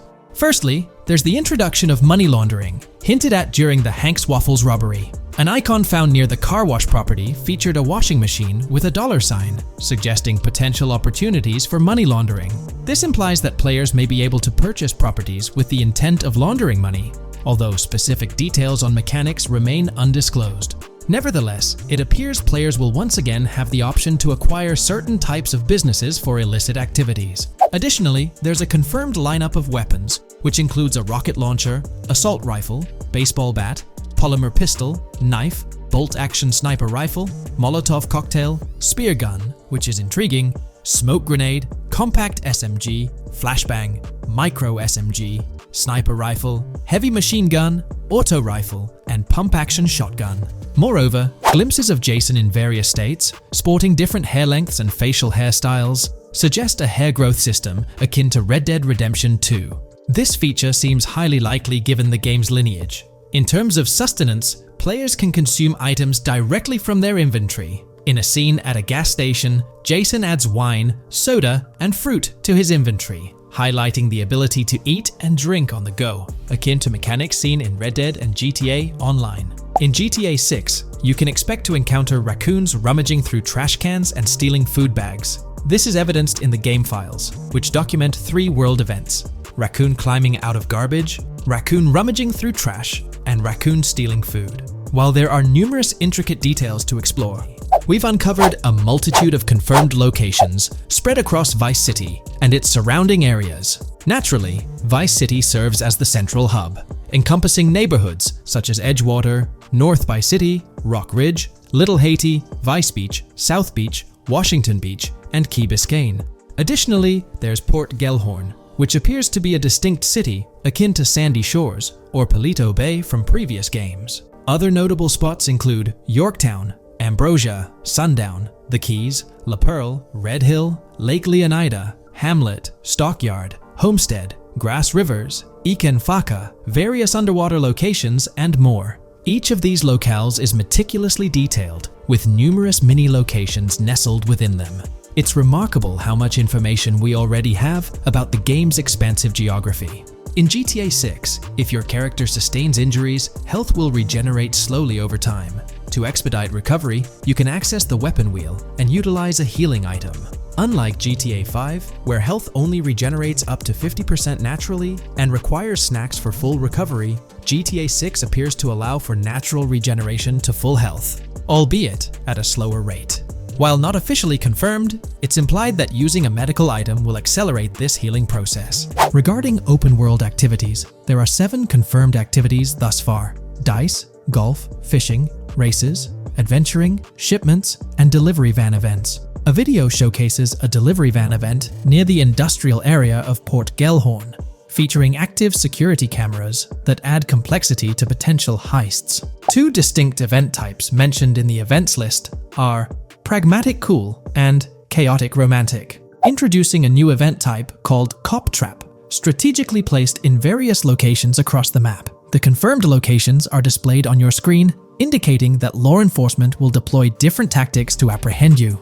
Next, let's explore the array of new features spanning 2 full pages. Firstly, an enhanced AI system is showcased in a video, where enemy AI targets Lucia once she turns around. These adversaries demonstrate improved decision-making, adapting their shooting tactics dynamically based on the situation. Notably, they adjust their positioning relative to nearby objects, aiming to avoid frustrating head-glitching tactics. Additionally, they display more tactical behaviors, such as lowering their profile during reloads and employing lateral strafing while firing. NPC behavior has also undergone enhancements, with AI groups no longer wandering individually, but moving in clusters, reminiscent of the dynamics seen in Red Dead Redemption 2. This is evident in a video where Lucia encounters a group of tourists engaged in conversation as they pass by. This enriches pedestrian interactions beyond the independent roaming seen in GTA 5, now featuring diverse groups and even couples strolling together, enhancing the game's realism.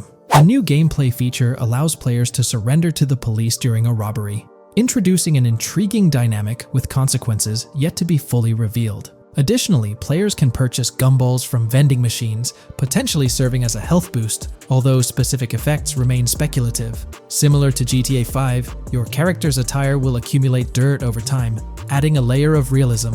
Hacking will also be a significant element, with Lucia seen carrying various hacking tools, though it's unclear if Jason will have access to these tools as well. Previous leaks suggested Lucia's role as the designated hacker, but further details will emerge in due course. Expect an enhanced car hijacking system in GTA 6. For example, the inclusion of an immobilizer bypass suggests that stealing luxury cars will be more challenging. Additionally, a tool called a Slim Jim will be used to unlock older vehicles, adding complexity to car theft.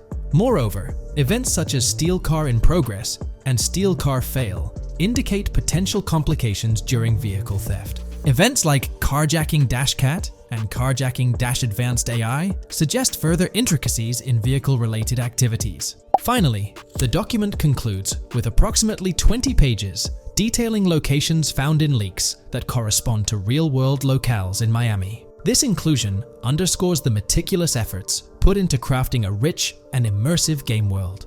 Today, let's delve deeper into the scoop we've got about Jason and Lucia, straight from the game's artwork and that initial trailer drop. Seems like Rockstar's shining the spotlight a tad more on Lucia this time around. Not to downplay Jason's role, but Lucia's getting some special attention, you know? Alright, so the trailer kicks off with Lucia finding herself in what appears to be a detention center, or maybe some kind of confinement. She's sporting the classic inmate gear and hanging out with a few others. Now, it's a bit fuzzy whether it's an all girls club or a mixed bag. But here's the twist. It doesn't look like your hardcore, maximum security joint, more like a temporary pit stop. Then we see this scene with Stephanie, a counselor at the place. Stephanie's having a chat with Lucia, trying to untangle her situation. Stephanie asks why Lucia's landed there, and Lucia nonchalantly responds with something like, "Bad luck, I guess." It's got me thinking, maybe Lucia's in for something minor. You know, the wrong place, wrong time scenario, or maybe a string of small-time scrapes. By the way, I'm holding a monthly giveaway for a PlayStation 5. You just need to subscribe and you're entered. Now, back to the video. So, Lucia's starting off in a bit of a pickle, but I'm itching to see how the story unfolds, how she got caught up in this mess in the first place. Rockstar's got us all on the edge of our seats with this setup, and I can't wait to see what twists and turns are in store for these characters. Taking a closer peek at Lucia in this clip, she doesn't strike me as too old or hardcore, you know? Surprisingly, she's not all cuffed up or tightly restrained while having a chat with Stephanie, the counselor at this place. Stephanie's vibe doesn't scream in danger while talking to Lucia, so maybe her time in jail isn't as intense as we might think. So, Lucia's got a date with jail at some point. But yeah, she's not gonna be stuck in there forever, that's for sure. Let's shift gears to this artwork Rockstar's thrown at us. In that pic, Lucia's flaunting an ankle monitor. Now that's the kind of thing they slap on you when you're out but not really free. It's like they're keeping tabs on you, making sure you stick to a certain area, like your home turf or maybe a specific part of town as set by the powers that be. Now let's dive into some wild speculation on how this whole ankle monitor deal might mix things up in the gameplay. Imagine navigating the game with that kind of electronic ball and chain. It's gotta influence how Lucia moves around or what she can get into. Maybe it restricts her to certain zones or forces her to lay low in certain situations. The possibilities are buzzing around my head. It's like a marker that says she's out of the big house, but under some major watch. You see, when you've got one of those strapped on, it's like a 24/7 reminder that you're under strict scrutiny. It's like a digital leash telling you, hey, no funny business or else. Now think about how this could shake up the game's map dynamics. Rockstar might play a throwback card to the old GTA vibes, where you're restricted to certain parts of the map at the start. As you progress through the story, you gradually unlock more turf to roam. Picture Lucia stuck in a zone until she can shake off that monitor, whether she manages to ditch it by some gutsy escape or someone legally gives her the green light. Fast forward a bit, and we spot Jason and Lucia in a pretty dicey scene. Jason's in the driver's seat, Lucia's riding shotgun, and they're peeling away from what looks like a scene post-crime. A couple of cop cars are hot on their tail, lights flashing and sirens blaring. Jason's got his hands tight on the wheel, sneakily glancing at the cops as they whiz past. Then, when they're out of sight, he shoots Lucia a glance that screams serious concern. It's crystal clear these two are linked somehow, tied together by that ankle monitor and whatever legal trouble they're entangled in. How's that for a curveball in the storyline? There's this air of suspense and questions lingering. What did they do? And how does it all connect back to Lucia's time in the slammer? The plot thickens, and I'm itching to see where this tangled web leads us. Let's zoom in on Lucia Lucia for a moment. You know, it's not giving off that classic jailbreak vibe. When you make a daring escape from the big house, you don't come out with an ankle monitor like you've been given a hall pass. Nah, it's more like you become public enemy number one, constantly dodging the long arm of the law. It's got echoes of that on-the-run feel from Red Dead Redemption 2, where you're always watching your back. Wonder if Rockstar's planning to revisit that kind of storyline here? But here's a thought that's been gnawing at me. What if Jason's got this noble quest to keep Lucia out of hot water? Could be, but there's this lingering sense that they've got some pressing reasons behind these actions. It's like they're in this situation either by design or due to some pressing needs. Speaking of which, let's take a peek at the next scene in the sequence. You've got Lucia holding a bundle of cash that could make anyone's eyes widen, stacks of 20s and crisp hundreds. And what's she doing? Nonchalantly turning away from law enforcement? It's like we're getting a glimpse into the aftermath of a successful heist. And then there's this sight, both of them dressed up with bandanas and masks, keeping their identities under wraps as they bolt out of what seems to be a rundown corner store situated in the middle of nowhere. There's this air of confidence about them, but choosing a low-profile place like this hints at something. They're not doing this for kicks. No, it's like they're in dire need of funds. Now let's talk about Jason's wheels. It's not some flashy top-of-the-line ride like you'd expect from Michael DeSanta's swanky tailgater in GTA 5. Nope, Jason's driving an older model, something more modest. It gives off this vibe that they might not be swimming in cash. The whole picture seems to paint a story of urgency. Lucia's holding a stash of cash, they're hitting a low-key spot, and Jason's not cruising around in luxury. It's like they're pushed into a corner, perhaps strapped for cash, and pushed into some tough choices. There's definitely more to this tale than meets the eye. Let's dive into Jason and Lucia's ride. They're cruising around, making these slick turns and slides. It doesn't seem like they're trying to dodge cops. You can even hear Lucia kinda squeal. She's gripping the car's side in a way that screams thrill ride. Looks like they've got a pretty upbeat and tight relationship.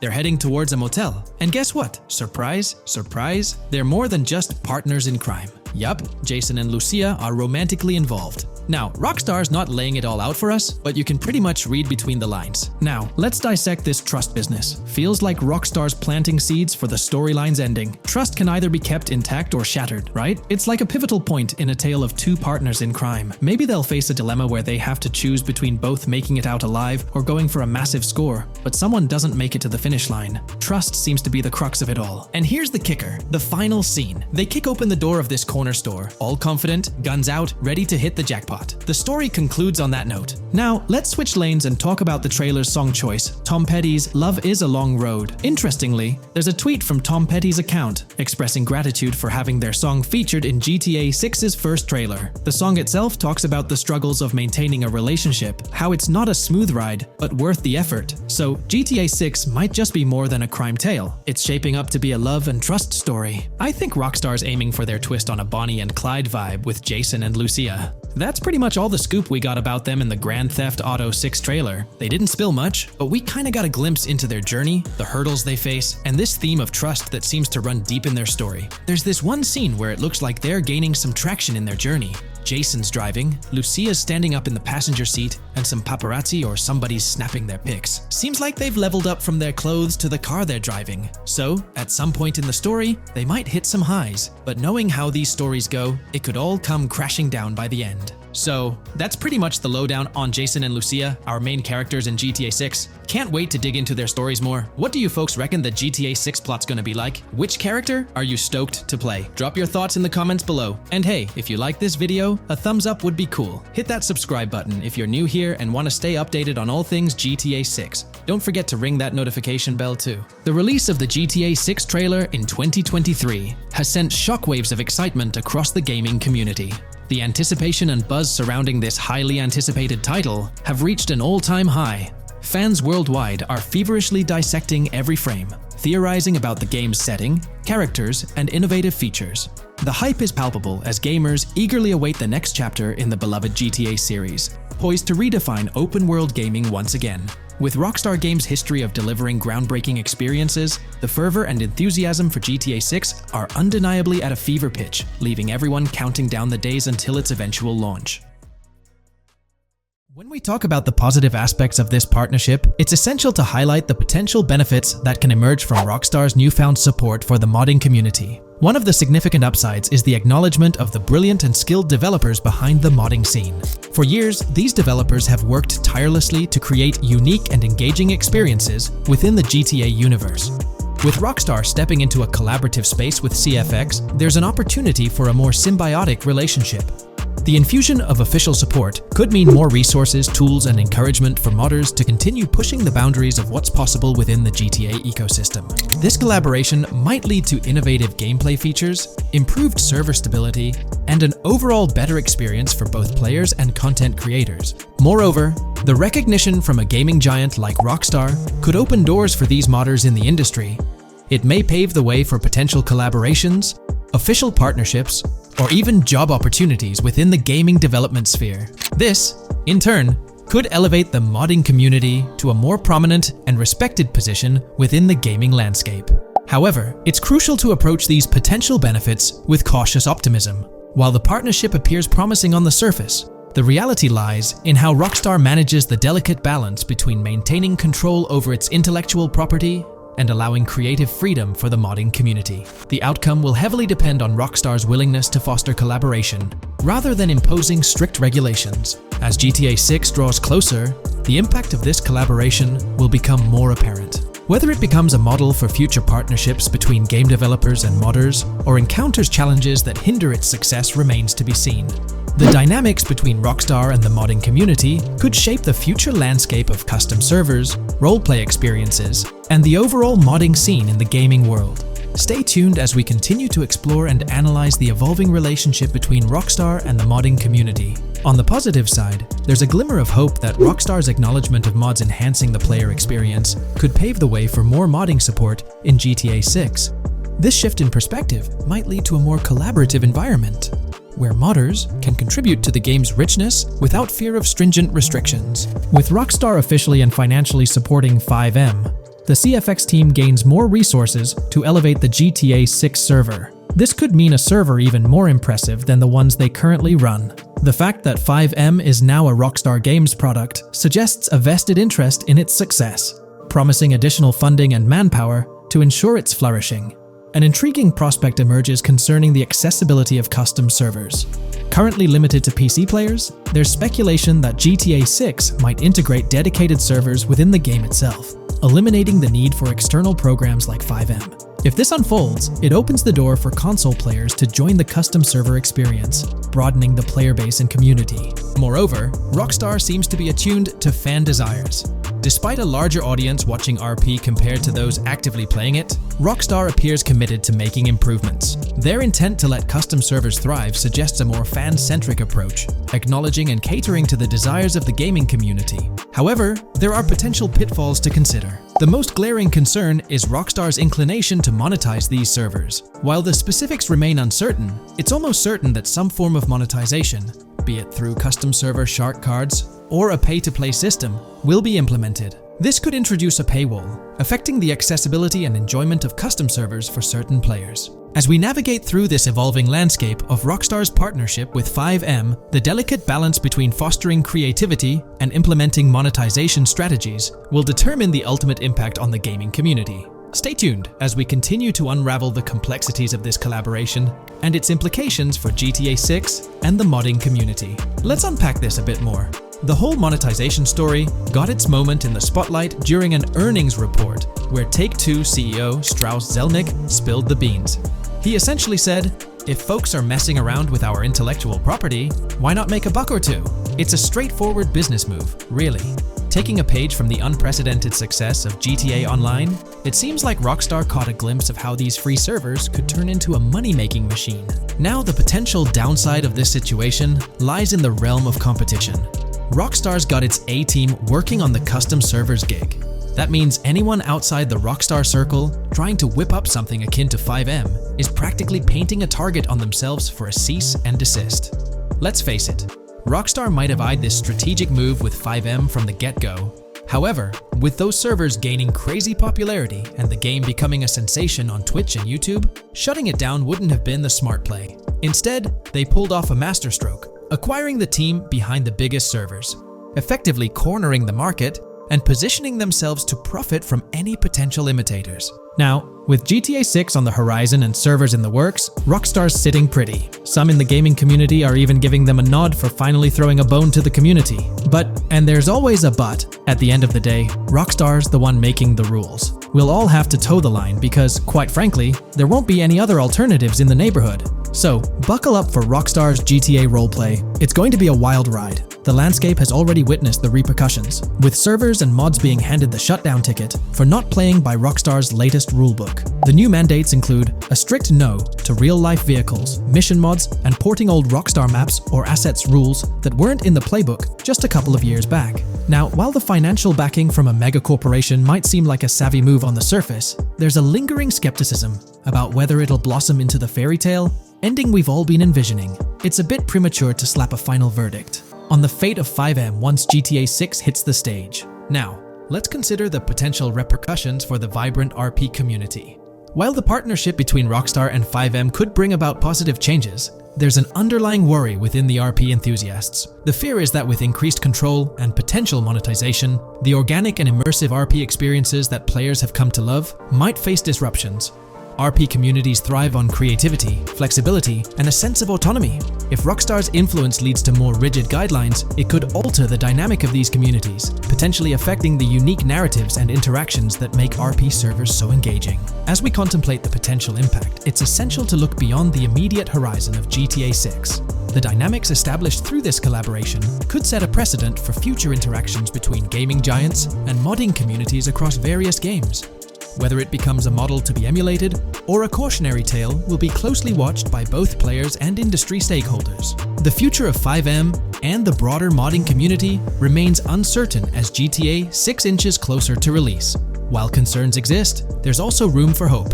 The collaboration might lead to a harmonious blend of official support and community-driven creativity, enhancing the gaming experience for everyone involved. As players, content creators, and modders navigate this uncharted territory, the one constant is the love for the game and the shared hope for a positive evolution in the gaming landscape.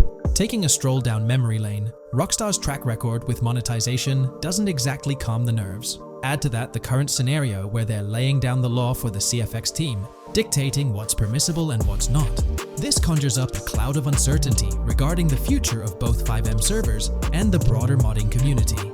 Personally, I'm a big fan of RP servers and that immersive content. It's my cup of tea. The idea that the same company that set the stage with GTA 5 might potentially tarnish FiveM, turning it into a monetized maze with no alternatives, that's a bit of a buzzkill.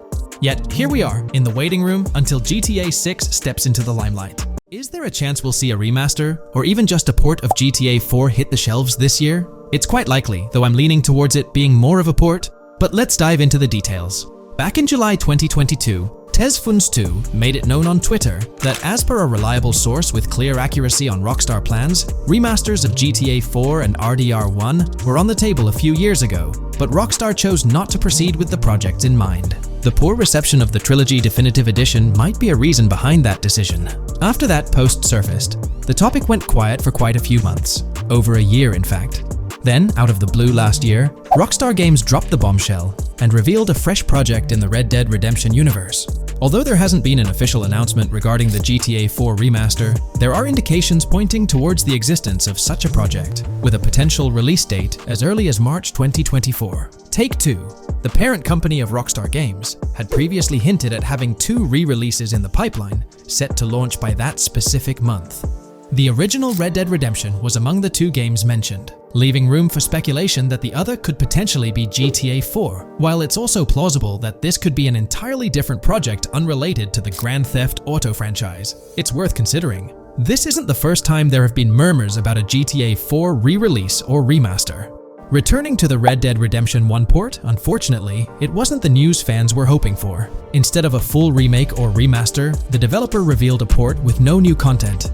Typically, when people hear about a remaster or remake, they expect incredible graphic improvements, higher resolution, better quality textures, and advanced graphical effects like ray tracing. Contrary to these expectations, many argue that this game needs significant improvements, particularly concerning inconsistencies in the story. In 2018, Red Dead Redemption 2 was released as a prequel, introducing story elements that created inconsistencies with the first Red Dead Redemption, where major characters like Arthur Morgan were never mentioned. When Rockstar opted for a port instead of improving the game, which was already 13 years old, disappointment arose. The desire for a remaster or remake persisted, fueled by rumors since 2021. These speculations continued until the summer of 2023. The uncertainty around whether a remake was genuinely being considered remains, with some recent rumors possibly being misunderstandings about the port project. It's been speculated that the cancellation of a Red Dead Redemption remake or remaster might be attributed to the poor reception of GTA, the trilogy, the definitive edition. Alternatively, the developer could have redirected resources towards the development of GTA 6. Regarding GTA 6, in December, we were finally treated to the much-anticipated trailer for the upcoming installment. However, it came with a significant letdown: the announcement of a 2025 release date. As we approach the end of 2024, this seems like the ideal time to introduce a new game under the GTA banner to keep the franchise vibrant. Hence, a port of GTA 4 appears fitting for this year. Most players familiar with GTA 4 acknowledge the aging of the game. Despite being ahead of its time upon its 2008 release, over 15 years ago, it's showing signs of wear. Notably, the PC version faced persistent performance issues, maintaining its reputation as one of Rockstar Games' worst optimized titles. The irony lies in the fact that, despite these problems, GTA 4 is widely regarded as one of the best entries in the Grand Theft Auto series. Understanding the poor optimization of the PC version remains a mystery. Even with a series of patches, the issues persisted, suggesting a more profound problem.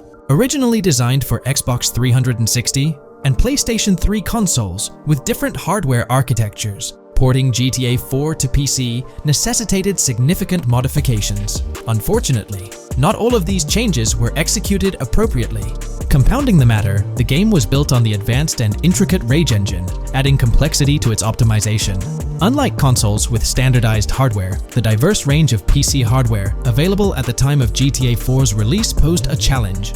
The game's initial high hardware requirements excluded many players with less powerful computers from enjoying a smooth gaming experience. Unoptimized code contributed to performance issues, even on high-end PCs, with notable problems in managing CPU and GPU resources, leading to performance bottlenecks.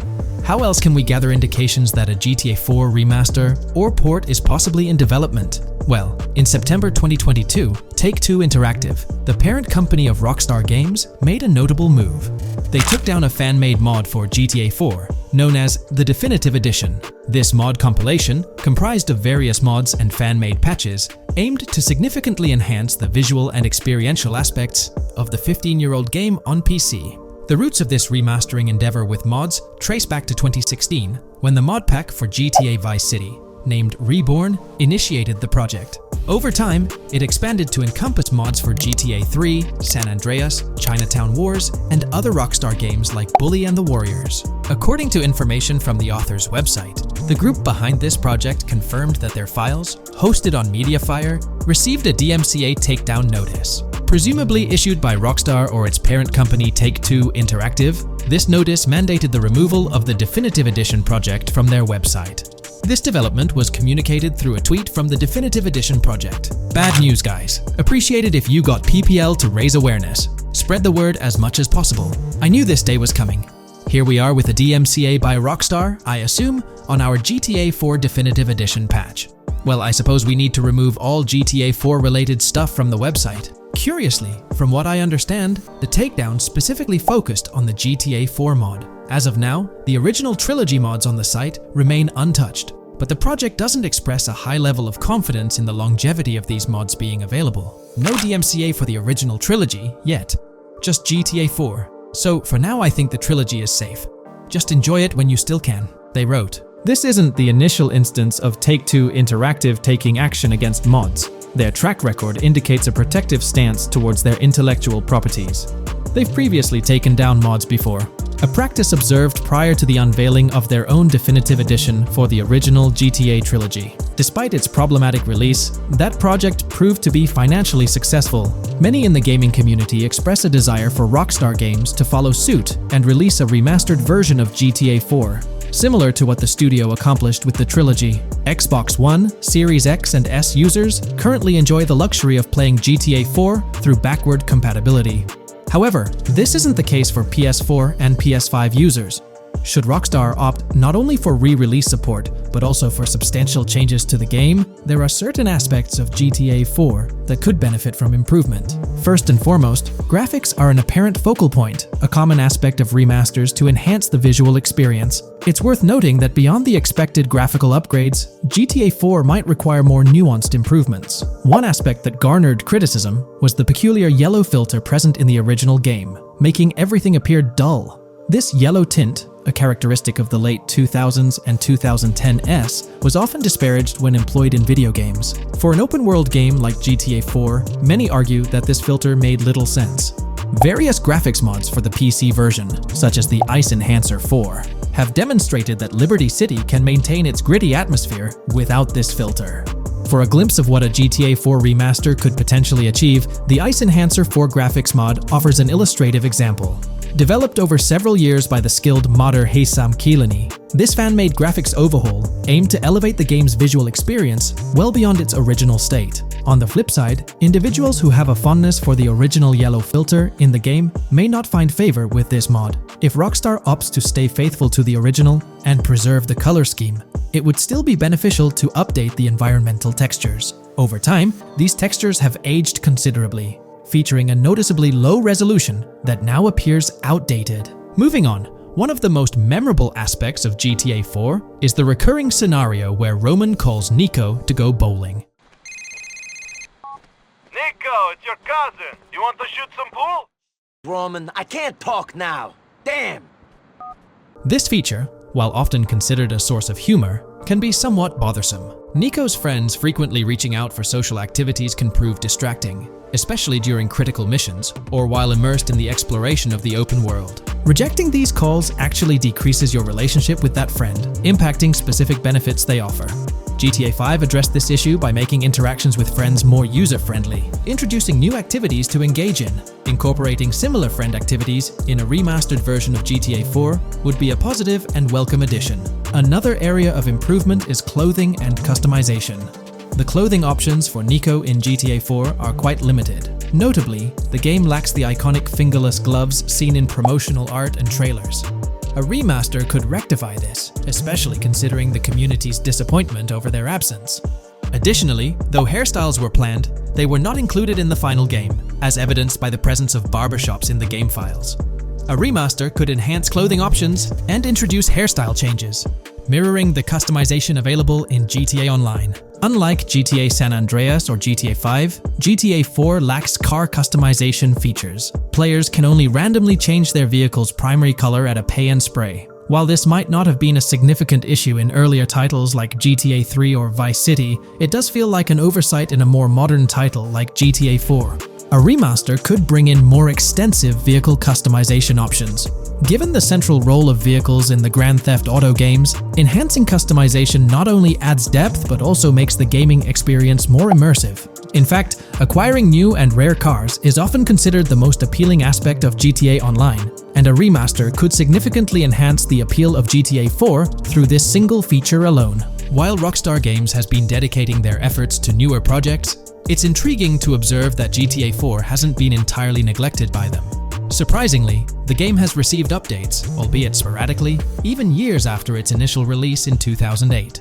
A notable recent update, released in 2023, caught many fans off guard. This update primarily focused on security, aiming to safeguard the game's source code from potential leaks. It's interesting to reflect on the context surrounding this security update. Since Rockstar Games removed the multiplayer aspects of the GTA 4 Complete Edition on Steam and their launcher in March 2020, the need for such security measures raises questions. Without active official multiplayer components, this move appears to be a proactive response to a prior security breach.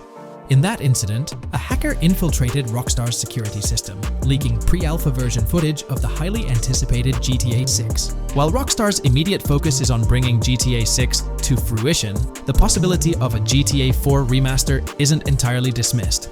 There's a genuine belief that something related to GTA 4 is in the works this year. If not, the prospect remains open for the future, potentially after the release of GTA 6. The year 2028 marks the 20th anniversary of GTA 4, presenting a considerable timeframe. Although it involves patience, the wait could be worthwhile if Rockstar decides to give GTA 4 the remastered treatment it deserves. It's crucial to acknowledge the dynamic nature of the gaming industry, with Rockstar consistently pushing boundaries with each release. By the time a potential GTA 4 remaster materializes, we might witness a game that not only enhances the original but also leverages the latest advancements in gaming technology. There's been a lot of talk since GTA 6 was announced, with rumors flying all over. But hey, here's a rundown of confirmed stuff like vehicles, items, weapons, and features for the game. Now, the official release of the game is still a good few years away. Rockstar Games is really putting in the work to make this game top-notch. But thanks to a leak, we've got some inside info. We're talking cars, new physics, main characters like Lucia and Jason, map locations, a massive open world, tons of stuff to do in-game, and a bunch of weapons you'll get to use. We've also learned about better AI for non-player characters, some RPG elements, and cool new gameplay features. All this has got the gaming community buzzing about what GTA 6 will bring when it finally drops. Let's dive into the primary video clips making rounds on social platforms, showcasing mission gameplay, and offering insights into Rockstar Games' vision for GTA 6. Among the widely shared footage is a mission featuring Lucia, the game's playable character, and a Latina protagonist attempting to rob Hank's Waffles, a diner. During this early test phase, the non-player characters lack distinct facial features and bear a dummy-like appearance, humorously dubbed in-game as such. By the way, I'm holding a monthly giveaway for a PlayStation 5. You just need to subscribe and you're entered. Now, back to the video. The NPC's responses are influenced by Lucia's aggressive actions, with various animations depicting the fear evoked by the robbery, akin to the dynamic NPC reactions seen in Red Dead Redemption 2. In the diner heist, Lucia has the option to aim her handgun at a hostage, providing players the choice to either rob or engage in hand-to-hand combat. Managing the hostage adds depth to criminal activities in the game. Jason, the white male protagonist, is also involved in the robbery, allowing players to interact with both characters during the encounter. Jason urges Lucia to act swiftly and escape without a trace, hinting at a relationship reminiscent of Bonnie and Clyde, aligning with previous leaks regarding the game's storyline. The character's appearance bears similarities to actors Eva Mendes and Ryan Gosling from The Place Beyond the Pines, though it remains uncertain if the narrative will mirror the movie's plot. Lucia and Jason appear to be in their late 20s, and the game incorporates a character-switching mechanism seamlessly activated through the controller's D-pad. As the police arrive, Lucia can menace another hostage, leading to a showdown with law enforcement outside. The intricate design of the outdoor area suggests a setting modeled after northern Florida, characterized by lush vegetation.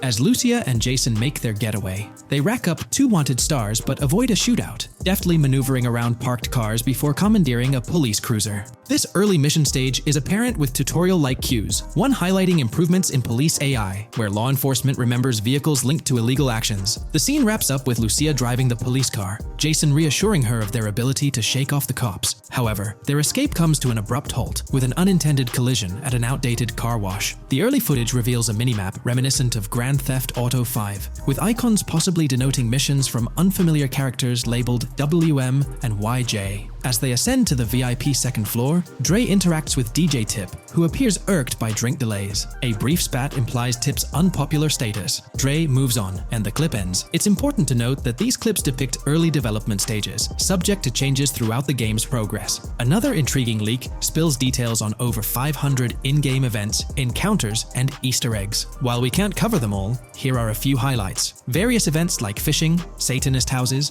backyard wrestling rings, and big cat mansions offer diverse experiences within the game's universe. There's talk of missing tourists, yard sales offering new clothes, an event resembling insurance fraud from Saints Row, a mysterious voice in a storm drain, potentially a nod to Pennywise, a multi-location Bonnie and Clyde mystery, and a workout challenge hinting at the return of fitness activities. Additionally, within Grand Theft Auto 6, players can stumble upon an island camp, DUI tests, UFO sightings, an animal house, a swamp safari, and the prospect of crazy golf gameplay. Based on insights gathered from the GTA forums, GTA 6's open world is estimated to be at least 2.5 times larger than GTA 5, providing players with a vast and immersive environment to explore. The game draws inspiration from the successful approach seen in Red Dead Redemption 2, promising a meticulously crafted open world with captivating mysteries that elevate the gaming experience. GTA 6's development footage showcases recognizable real-life locations from Florida, such as the Homestead Miami Speedway, reimagined as the Port Gel Horn Racetrack, along with places like Portofino Tower, Sombrero Key Light, Solar Amphitheater Bayfront Park, and Lone Depot Park. Moreover, the inclusion of the 1,000 Museum, a high-rise residential condominium in Miami, demonstrates Rockstar's dedication to detail. A metro map mirroring Miami's real version adds to the immersive nature of the game world. The presence of lush grasslands and vegetation hints at potential expansion into Georgia, although this aspect remains speculative until officially confirmed. The Miami Beach Police Department's resemblance to the Vice City neighborhood police station shows how Rockstar brings creativity into their world designs. Of course, with any early info, we're waiting for official confirmations to see how these elements fit into the final game. Until then, the mystery around Grand Theft Auto 6 will definitely keep fans excited for its release. Now, let's take a look at the primary locations featured in GTA 6. Ambrosia comprises Ambrosia Farms and the Tarmac. Bayside Copperhead, the Everglades or Grass Rivers, Fairyland, and Fairyland Forest offer distinct settings. The Keys region includes East Key, Low Key, and additional spots like a garage, gas station, and liquor store. Lake Okeechobee encompasses a motel, prison, and racetrack, while Little Haiti, North Beach, and North Miami feature establishments such as gas stations, hideouts, and liquor stores. Port Gellhorn distinguishes itself with detailed spots like an abandoned building, basketball court, beach, bingo hall, bowling alley, car wash, fishing store, fruit stand, gas station, motel, pawn shop, police station, quick shop, raceway, soccer field, and more. Red Hill showcases a forest. South Beach offers a boardwalk, gym, hotel, Ocean Drive, and park, while South Miami Sundown includes a beach and tarmac. Vice Beach encompasses Vice City suburbs and Washington Beach. Miscellaneous locations such as an abandoned hotel, observatory, Fountain of Youth, homeless community, Malibu Club, Monument of Leonida, Redneck Yacht Club, Spaceship House, Underwater Research Facility, and Dinosaur World enrich the gaming world. Recent leaks from this week strongly suggest that Alexandra Christina Echevarri might be the voice behind Lucia in Grand Theft Auto 6. Her voice in a demo reel closely matches the leaked clips of Lucia's dialogues, hinting at her likely portrayal of the character. Throughout this breakdown, we've covered loads of info about Grand Theft Auto 6, diving into different aspects of the game. It was important to cover everything we know about the game so far, and while we're eagerly waiting for it, it might still be a couple of years before we get our hands on it. Let's kick off by highlighting some cool discoveries from the leaked clips, focusing on new features and gameplay details revealed. In one scene, Jason and his pals are chilling by an in-ground pool in a modest neighborhood, cracking jokes about a parody of social media called Life Invader. Their banter brings in playful references to Jay Norris's demise, showcasing that classic Grand Theft Auto humor fans love. Lucia and Jason are shown in animation tests doing different actions like jogging, stopping, and ducking to avoid gunfire. Rockstar's developers also tested vehicle crash physics on an overpass. The highway signs on Interstate 97 mention North Beaches and Lake Leonida, with the current exit leading to Washington Beach. In another interesting scene, Jason finds a shipping container filled with stacks of cash and a motorbike. Various development clips reveal tweaks being made to a vehicle's interior, hinting at potential new designs or customization options for players. Throughout the clips, interactions with NPCs in the open world are demonstrated, including characters taking selfies, which adds depth to the game's environment and immersion. There's a moment where Jason enters a gang member's territory and takes cover behind a truck, showcasing unique animations for characters reacting to being shot. A notable find in the clips is a jetpack, previously leaked by Tom Henderson, which is seen inside the Jack of Hearts Club. The game features parody social media logos like Snapchat, Instagram, and Life Invader. Characters also sport different hairstyles, with details like Lucia's visible bra under her shirt, adding realism. A new feature is the ability for players and NPCs to hold their guns sideways during combat, adding a different dimension to fights. Additionally, Jason is seen twirling his rifle in the air, while another character in a parking lot shoots at him with their pistol held sideways. The leaked clips also reveal early police AI testing, with NPCs showing better cover usage in shootouts. There's a scene where Jason holds up a diner worker with an assault rifle, and while there are dialogue options similar to Red Dead Redemption 2, they seem placeholder for now. Also, Jason's new ability to go prone is a fresh addition to the series. There's a scene in a thrift or antique shop that allows for robbery, potentially serving as a spot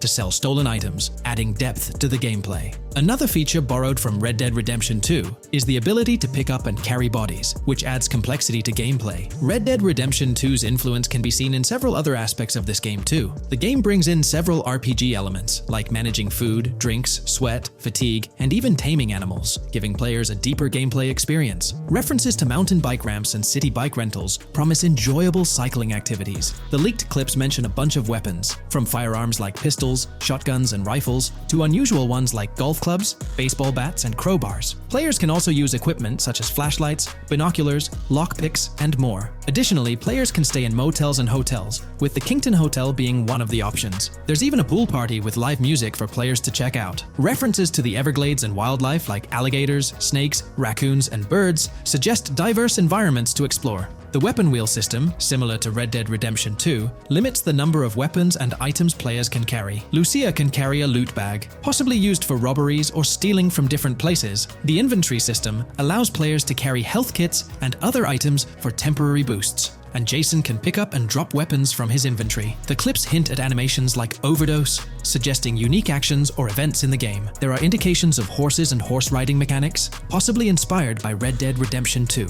The open world is full of accessible places, including motels, metro stations, restaurants, pawn shops, and supermarkets. Little details like grabbing a gumball from a quick shop machine add to the overall vibe. A cool feature is the ability to shoot while swimming, adding a new layer to combat situations. All these diverse and interesting elements together promise an immersive and fun gaming experience in Grand Theft Auto 6. Let's dive into the cars of GTA 6. Shout out to the GTA forums for putting together this info. You can find links below to join the discussions. There's a bunch of confirmed vehicles. We're talking the Blista Compact, Ocelot Locust, and a car that looks like an early 90s Buick Skylark. Then there are some new cars without official names, like a 90s Chevy Caprice, a Chevy Malibu from 2016 onwards, a Chevy Sonic, and a Honda Accord from 2018 to 2022. And you know how Rockstar rolls, they'll give these cars their own funny names like they always do. There's more on the list too. Albany Primo, Benefactor Shafter LWB, a mix of Ford Explorer and Tahoe from the 90s or 2000s, a Toyota RAV4 from 2018 onwards, with a mix of Lexus NX style, and a Mercedes grille,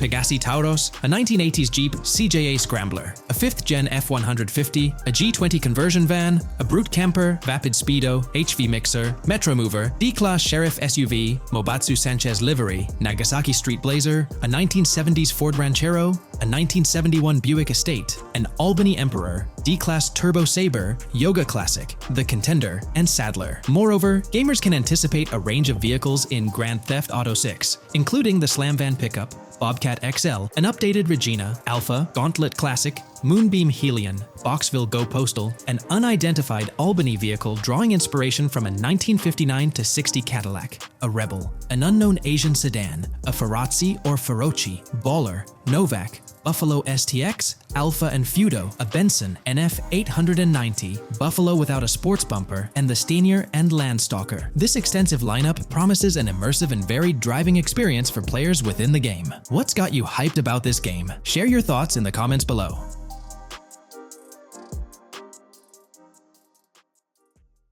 GTA 6 has been announced, and it's caused a whole bunch of rumors to swirl around. We've got a list of stuff that's actually confirmed for the game, so let's dive in. Now, the game isn't coming out anytime soon. Rockstar Games is still working hard on it, but thanks to some leaks, we've got some inside info on what to expect. We're talking vehicles, game physics, and the main characters, Lucia and Jason. Plus, we've got details on the map, the huge open world, activities, and all the weapons you can play with. There's also a bunch of cool stuff going on with NPC AI, RPG elements, and some new gameplay features. People are pretty hyped about all this, and they're chatting up a storm about what GTA 6 is going to be like. Now let's check out the vehicles in the game. The GTA forums did a solid job gathering this info, so shout out to them. So we've got confirmed vehicles like the Blista Compact, Ocelot Locust, and something that looks like a 90s Buick Skylark. By the way, I'm holding a monthly giveaway for a PlayStation 5. You just need to subscribe and you're entered. Now, back to the video.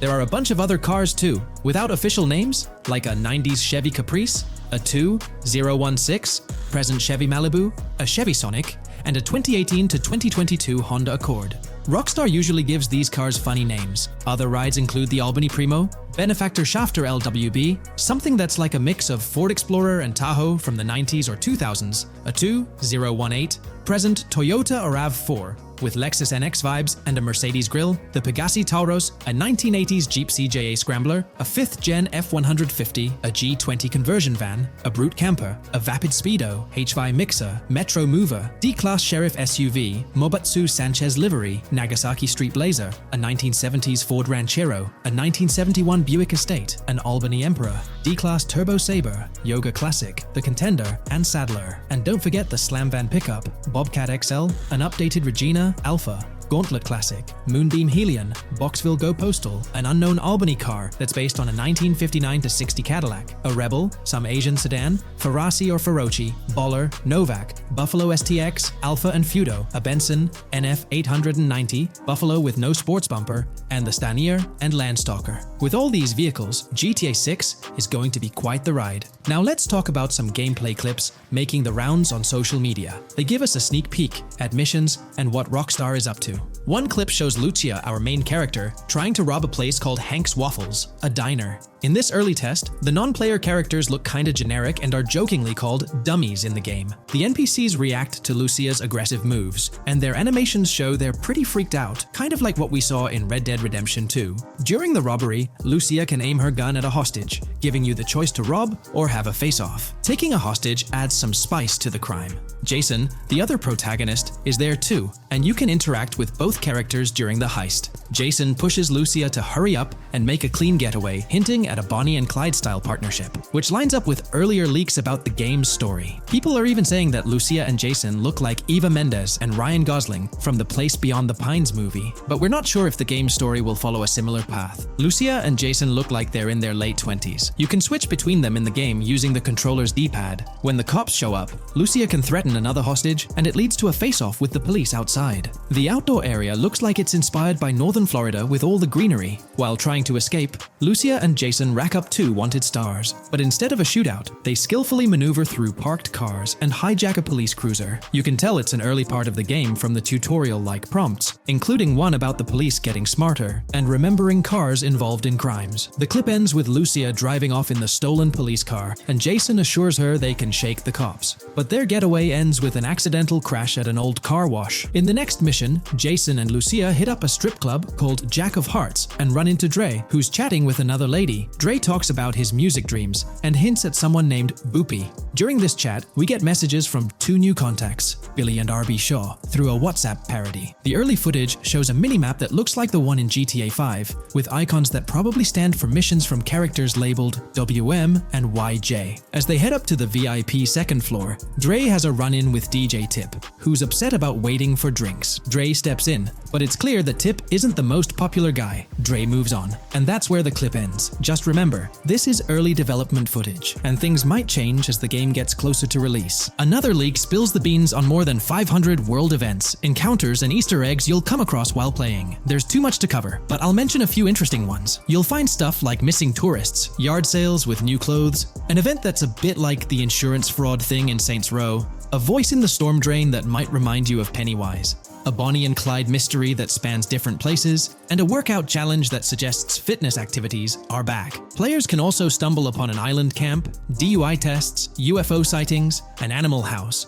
a swamp safari, and even the possibility of playing some crazy golf. There's a hint that the basketball court might be back too. Events like fishing, Satanist houses, backyard wrestling rings, and mansions with big cats offer a bunch of different experiences in the game world. Now, let's talk about the main locations in Grand Theft Auto 6. Ambrosia has Ambrosia Farms and the Tarmac. Bayside Copperhead, the Everglades or Grass Rivers, Fairyland and Fairyland Forest offer different environments. The Keys region includes places like East Key, Low Key, and spots like a garage, gas station, and liquor store. Lake Okeechobee has a motel, prison, and racetrack, while Little Haiti, North Beach, and North Miami come with places like gas stations, hideouts, and liquor stores. Port Gellhorn offers a variety of spots to explore, like an abandoned building, basketball court, beach, bingo hall, bowling alley, car wash, fishing store, fruit stand, gas station, motel, pawn shop, police station, quick shop, raceway, soccer field, and trailer park. Red Hill has a forest, South Beach features a boardwalk, gym, hotel, Ocean Drive, and park. South Miami Sundown includes a beach and tarmac, and Vice Beach covers Vice City suburbs and Washington Beach. There are also other interesting places like an abandoned hotel, observatory, Fountain of Youth, homeless community, Malibu Club, Monument of Leonida, Redneck Yacht Club, Spaceship House, underwater research facility, and Dinosaur World. According to info from the GTA forums, Grand Theft Auto 6's open world is estimated to be at least 2.5 times the size of GTA 5 ES, giving players a massive world to explore. The game seems to take cues from the successful approach in Red Dead Redemption 2, promising promising a well-designed open world with intriguing mysteries. We've spotted some real-life Florida locations in GTA 6's development footage, like the Homestead Miami Speedway turned into the Port Gellhorn racetrack, and recognizable places such as Portofino Tower, Sombrero Key Light, Solar Amphitheater Bayfront Park, and Lone Depot Park. Even the 1000 Museum, a high-rise condo in Miami, is in the game, showing Rockstar's attention to detail. A metro map that's a match for Miami's real one suggests a deep immersion in the game world. The lush landscapes and greenery might hint at a move into Georgia,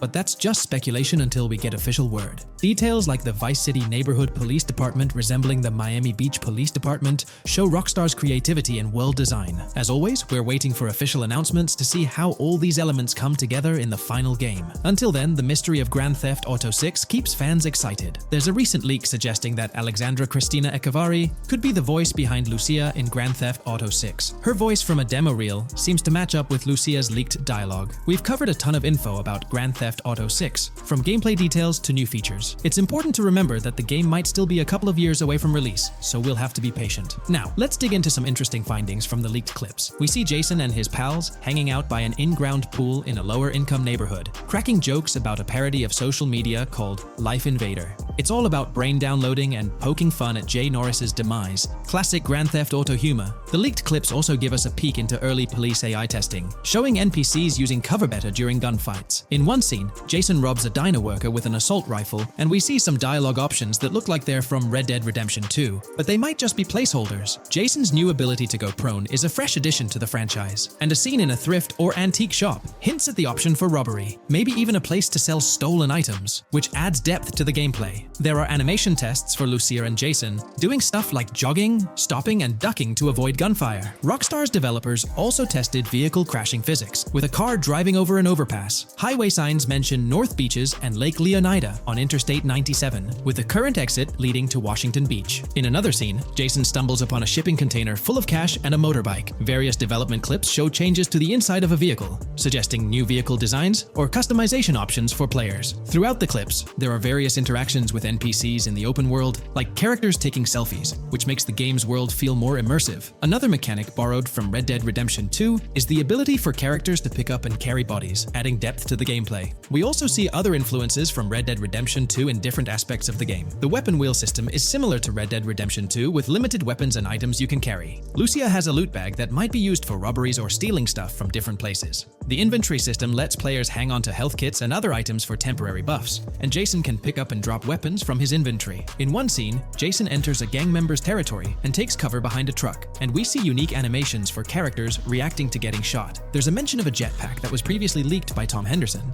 and it's inside the Jack of Hearts Club. The game includes parody logos for social media like Snapchat, Instagram, and Life Invader. Characters have different hairstyles, and there are realistic details, like Lucia's bra showing under her shirt, which adds to the game's realism. A new feature is the ability for players and NPCs to hold their guns sideways, which changes things up in combat. We also see Jason doing some fancy rifle tricks in the air, and another character in a parking lot shoots at him while holding his pistol sideways. The clips mention animations like Overdose, which hints at unique actions or events in the game. There are hints of horses and horse riding mechanics, likely inspired by Red Dead Redemption 2. The open world is packed with places to explore, like motels, metro stations, restaurants, pawn shops, and supermarkets. Small details like being able to get a gumball from a quick shop machine add to the overall experience. The game adds RPG elements, like managing food, drinks, sweat, fatigue, and even taming animals, which gives players a deeper gameplay experience. There are references to mountain bike ramps and city bike rentals, promising fun cycling activities. The leaked clips talk about loads of weapons, from regular firearms like pistols, shotguns, and rifles, to unusual ones like golf clubs, baseball bats, and crowbars. Players can also use tools like flashlights, binoculars, and lockpicks. Players can stay in motels and hotels, with the Kingston Hotel as one option. There's even a pool party with live music for players to attend. References to the Everglades and wildlife like alligators, snakes, raccoons, and birds hint at diverse and unique environments to explore. A cool addition is the ability to shoot while swimming, which adds a new twist to combat situations. With all these elements, Grand Theft Auto 6 promises to be an immersive and engaging gaming experience. New scoop just dropped. GTA 6 gears up for the last leg of development, with Rockstar calling back its staff to the office full-time. This intel's straight from Bloomberg journalist Jason Schreier, fresh in his latest Bloomberg piece. Today, we're diving deep into what Schreier shared. Known as a trusted voice in the gaming sphere, let's unpack his insights. Let's not waste time any longer and dive right into Jason Schreier's article. Grand Theft automaker Rockstar Games asks workers to return to office 5 days a week. Rockstar Games, a division of Take-Two Interactive Software, will ask employees to return to the office 5 days a week beginning in April, as the video game maker enters the final stages of development on its next game, the hotly anticipated Grand Theft Auto 6. In an email to staff on Wednesday, reviewed by Bloomberg, Rockstar head of publishing Jen Kolber said the decision was made for productivity and security reasons. The company has faced several security breaches, including a massive dump of early footage from the new Grand Theft Auto and an early trailer that leaked in December. Kolber wrote that the company also found tangible benefits from in-person work. Making these changes now puts us in the best position to deliver the next Grand Theft Auto at the level of quality and polish we know it requires, along with a publishing roadmap that matches the scale and ambition of the game, she wrote. Return to office mandates have been a hot topic across various industries since the pandemic forced myriad employees to work from home. More recently, many employers have asked staff to return to the office for 2 or 3 days a week. A study last month found that remote work did not have an impact on productivity. The issue has been particularly controversial among video game workers, thanks to the volatility of the industry and its lack of a centralized workforce. Many of 2023's biggest video game hits, such as Marvel's Spider-Man 2 from Insomniac Games, were developed remotely. Rockstar's in the final stretch of developing Grand Theft Auto 6, hinting at a possible early 2025 launch. With this, we might anticipate the release of a second trailer, along with screenshots and more teasers in the coming months. While fans rejoice, this could mean extra pressure for Rockstar Games staff. Stay tuned here for updates as Rockstar unveils more details about GTA 6. Are you geared up for the official start of GTA 6 marketing? Drop your thoughts below. In today's video, I'll be discussing the recent developments in the GTA 6 mapping project. We'll delve into the latest additions, including new locations featured in Trailer 1, adjustments to existing locations, refinements in certain areas, and exciting discoveries from the latest trailer, such as the yacht interior, surfboards, Princess Robot bubblegum, and more. Let's start by examining the mapping project itself. It's been some time since our last update on this front, and there have been notable changes to the map since then.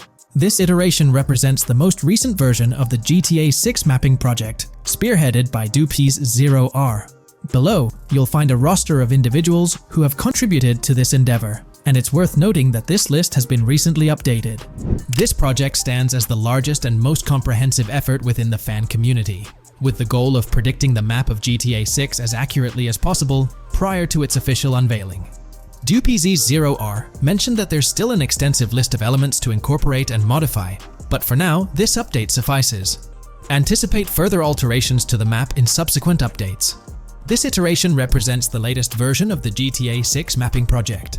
Notable adjustments have been made to the legend and the manner in which various elements are annotated on the map. All markers now include viewing cones to indicate their general viewing direction. However, it's important to note that the angle of these cones is merely symbolic. Additionally, speculative location markers have been updated with red outlines to differentiate them from non-location markers. Furthermore, coordinate markers now display their corresponding clip names for easier identification. Changes have also been made to the naming conventions in the key section. For instance, you'll notice that the markers now include the names of the clips they are derived from. Let's delve into the alterations specific to Vice City. The angles of Rock Ridge and Stockyard have been tweaked to align with calculations/evidence and to better match the coordinates. By observing the outlines, you can see that both the Rock Ridge and Stockyard areas have been subtly adjusted, ensuring a more cohesive layout. There's a noticeable improvement in alignment. A notable update to the map is this section here. Previously, absent features have been incorporated from the edges of one of Rock Ridge's mini-maps, and adjustments have been made to the water's edge in that vicinity, now depicted in dark green to indicate the genuine boundaries of this section of the Vice River. Additionally, several buildings in the Rock Ridge area have been identified, including the Rock Ridge Community Research Center, Miami Police Department, Venture Apartments, Orange and Pink, 7071 Warren Thacker Manor, inspired by Martin Fine Villa, Palace Cafe and Diary, all sourced from leaks, Furthermore, there are 2 speculative markers outlined in red, representing locations from the trailer. One in Rockridge is speculated to be the Hammer Hamlet Ladies location, while the other marks the high roller scene from the trailer. You can find the timestamps for both scenes on the map. Updates have been made to the route of the I-404, incorporating new evidence. This includes adjustments in Vice Beach and the positioning of the road near Rockridge. Notably, there have been alterations to the highway section near the airport.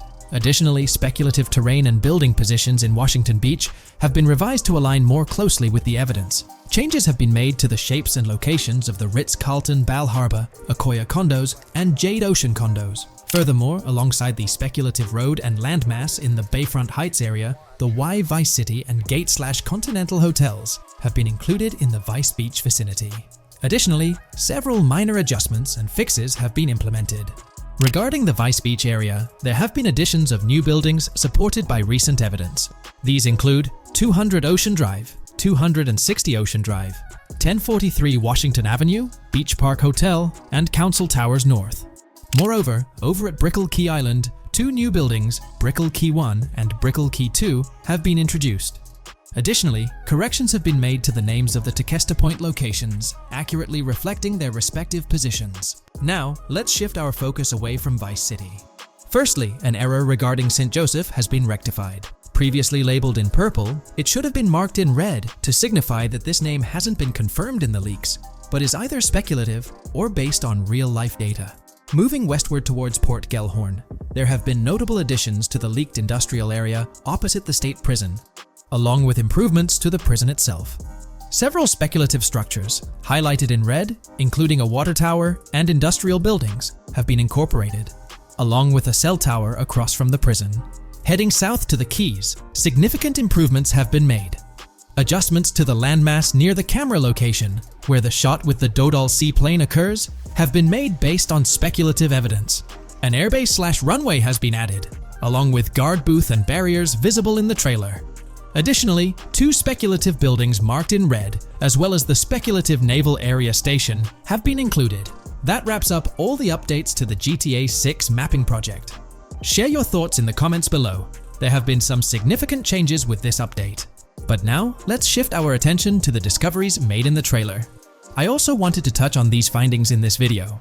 This marks the initial Reddit post. In the GTA 6 trailer, you can see through the yacht windows and see the interior even though it's very far away. However, in GTA 5, you can't at all see the interior even from close up. We will probably get inside the yacht and maybe even houses, or at least see inside it. In the shot of the Venetian island, it's evident that there will be a high density of yachts. It seems that the boats will be easily accessible, and based on the leaked shot featuring Jason on a boat from 2022, it's probable that players will have the freedom to enter, drive, and explore yachts like the catamaran seen in the opening scene of the trailer. Now, on to the next discovery, surfboards. Know a lot of people been talking about surfing, and while there's still nothing indicating it being an interactive minigame, surfboards are in-game and seen in the trailer. Surfboards were in 5, but only on the tops of certain cars, and a few static ones at the beach. What do you all think? Will surfboards act as decorations like they were in 5? Or will it be a fully fledged minigame? Personally, I'm not fully convinced yet, but if NPCs do have actual schedules/lives, I can't see things like surfboards just being static, especially at the beach. My guess is we'll see NPCs bring their own items to and from the beach, including surfboards, but the interactiveness is still in question. From the leaks, there hasn't been any information indicating that surfing will be an interactive activity in the game. Nonetheless, there have been numerous articles discussing this possibility, like the one mentioned here. Major GTA 6 leak allegedly hints at surfing to debut in series. The upcoming GTA 6, officially untitled, leaks are becoming more frequent and interesting, with a recent one revealing that the upcoming title will include new water sports, such as surfing. According to a report by the Dexerto gaming website, a leaker named Alix Venturas revealed on Twitter that Rockstar Games plans to improve the water physics in Grand Theft Auto 6 and will introduce several water-based activities. While the gaming studio has not officially commented on the leak, players are convinced, given that Grand Theft Auto 6 will almost certainly feature Vice City, a fictional version of Miami, Florida, known for its beaches and water activities. However, it's important to note that these rumors haven't been confirmed by either the official leaks or the trailer. It remains to be seen whether these surfboards will merely serve as decorations. Now, On to the next and final discovery I'd like to highlight in this video, which might just be your favorite. Princess Robot Bubblegum is confirmed to be in GTA 6. Just like the Righteous Slaughter game series, Princess Robot Bubblegum is seen on a shirt, and will most likely return with more episodes. The series originally appeared in The Ballad of Gay Tony, and again with more episodes in GTA 5, making this the third appearance. There's been quite a buzz about Jason, one of the main leads in the highly anticipated Grand Theft Auto 6. People are spinning theories left, right, and center, suggesting he might be an undercover cop, an agent, an ex-cop, or even someone with a military background. It's been the talk of the town ever since the first official trailer dropped. Now, I've got to warn you, what we're about to discuss might just spoil a bit of the GTA 6 storyline for you. But hey, if you've been keeping tabs on the GTA 6 grapevine, chances are you've already heard murmurs about these theories. Now, I gotta stress, folks, that as exciting as these speculations are, they're just that, speculations. Nothing set in stone. But here's the deal. There are some interesting things in Jason's outfit from certain glimpses in the trailers and Rockstar's promotional stuff that sort of fuel these speculations. They're like breadcrumbs teasing us about Jason's potential undercover identity. So today, I'm here to unravel these clues and take you through the evidence we've got so far. We'll start with the very first trailer of Grand Theft Auto 6. You know, the one that set the internet on fire? We'll dissect it bit by bit and get into the nitty-gritty of this theory that's got the GTA 6 community all hyped up. And it's not just about the trailers, folks. Oh no, there's a whole treasure trove of articles out there discussing findings made by fans, diving into details, and connecting dots. We're gonna sift through all that too. And hey, while we're at it, let's not forget about the actors. There's been some chatter about who might be stepping into the shoes of Jason in this game. So we'll toss that into the mix as well. There's plenty to unravel, and we're here to explore every nook and cranny of this speculation, piece by piece. So grab your favorite snack, get comfy, because we're about to embark on a journey through the GTA 6 speculations, theories, and rumors about Jason. Let's start off by jumping into this interesting Reddit post. I've seen some speculation that Jason is an undercover cop makes sense since we see first-person gameplay of a police raid. I'm guessing he falls in love with Lucia, and his storm between his duty and his love could be not true, but it seems like it would be a good twist in something Rockstar would do. Okay, let's take a deeper dive into this scene where we encounter these 4 police officers. They're pretty unmistakably cops with that distinct police badge on their body armor. It's crucial to note the small details here, especially regarding their attire, as it might hold some key information. Now, among this squad of officers, there's one guy who stands out from the rest. He's chilling on the far right, sporting a casual white tank top, while the others are all suited up in body armor, their caps turned backward. This difference suggests a hierarchy within the group, making us wonder if this dude's perhaps a higher up or holds a different position within the force. The intriguing part, though, is the context of this scene. It feels like a pivotal moment, almost as if these officers are significant characters in the narrative. But let's pump the brakes a bit. It's all speculation at this point. We can't be certain of their importance or their roles in the storyline just yet. Now, let's loop this back to Jason, the main focus of our attention. There's a striking connection here. The cop on the far right and the one in the middle, both sporting these distinct olive green cargo pants. These pants seem to be a part of their uniform, something that catches the eye. But here's the twist. The same style of cargo pants is seen on Jason in the official Grand Theft Auto 6 artwork released by Rockstar. Coincidence? Maybe, but it feels like too much of a match to ignore. What's up with these pants? Is it a fashion trend among the police force in the GTA 6 universe? Or could it be hinting at a deeper connection between these officers and our protagonist Jason? The plot thickens, and we're left to ponder the significance of these subtle visual cues. Is there a backstory linking these officers to Jason? Or is it merely a design choice by the creators to establish a visual pattern? We're left with questions, my friends. Questions that make us itch to uncover more about this intriguing storyline. So, buckle up as we continue this investigation, piecing together clues and theories, aiming to decipher the enigmatic links between these officers and our mysterious main character, Jason. There's a whole world of possibilities waiting to be explored within the realm of Grand Theft Auto 6. Let's dive into this article by Exputer that further supports this rumor. GTA 6 fans have been busy digging into the lore of both protagonists since the trailer dropped. It appears that users may already have found notable details about Jason. A slew of forums and posts have popped up with speculations with evidence that complies with prior findings. A post by the Redditor. Jack_Torrance80 on the GTA 6 subreddit solidifies the past rumors that clarified that Jason would start the game as a cop.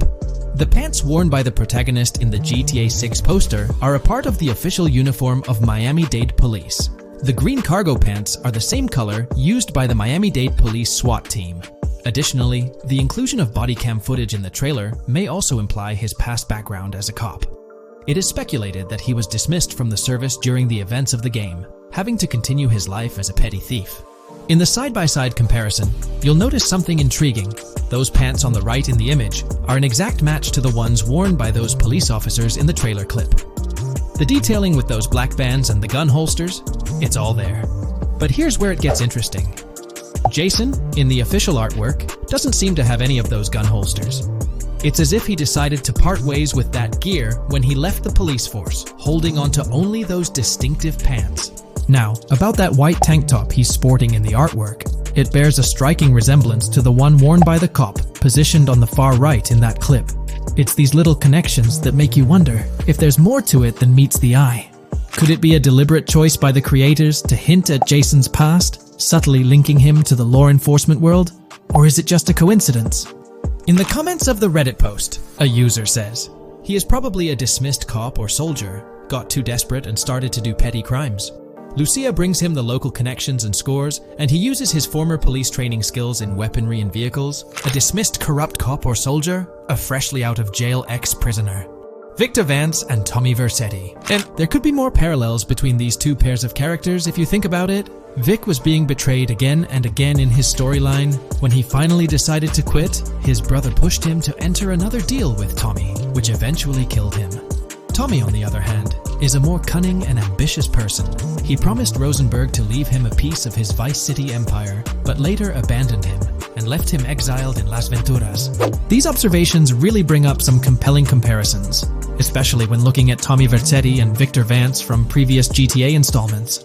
There's a chance we might see echoes of similar themes or storylines reflected in GTA 6, which lines up nicely with what Rockstar teased in the trailer. Let's zero in on Jason's haircut. It's clean-cut and short, a style often associated with law enforcement or military personnel. That detail might not be just a coincidence. It could be a deliberate choice by the creators to hint at Jason's past as an ex-cop or someone with a military background.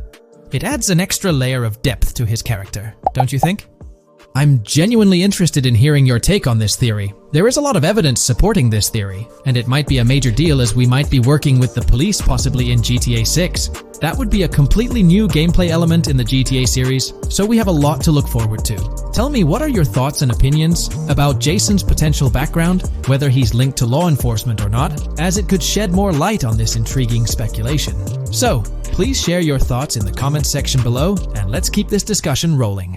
The GTA 6 community has just found some major clues left by Rockstar Games, and it was under our nose the whole time. GTA 6's Trailer 1 revealed a ton of new things about the game off the bat, but recently, there's been even more developments that show off the GTA 6 main character story, Lucia. We learn a bunch of new things about her background, so if you're not interested in potential spoilers, this may not be the video for you. This information is directly from Rockstar Games, so this is the real deal. So getting into the details of Lucia's jail cell, let's focus on those newspaper clippings. I'll do my best to zoom in and enhance the image, but there are two distinct white clippings with black text. One of them appears to have a portrait, and I can only speculate that it might resemble a modern-day wanted poster. This could be showcasing the story of Lucia's alleged crime, accompanied by an image like a visual representation of what she's accused of. It's almost akin to a wanted picture that you'd find in a newspaper. This phenomenon isn't unheard of in real life.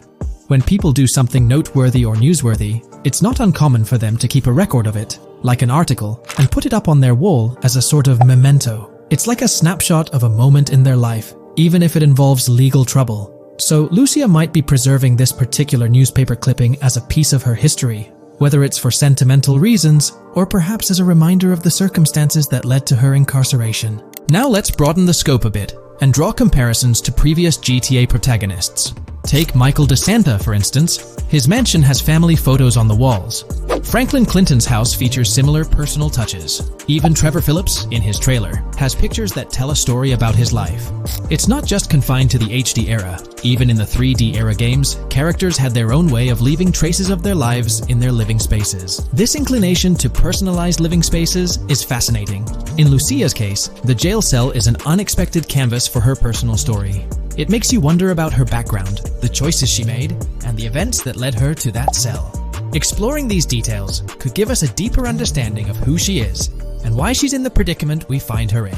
Considering Lucia's attachment to those newspaper clippings, it raises interesting questions about her attitude towards her crimes. Perhaps she finds a sense of pride, or even enjoys the bit of notoriety or fame she's garnered from her actions. Keeping those clippings might be her way of cherishing the attention or recognition she's received.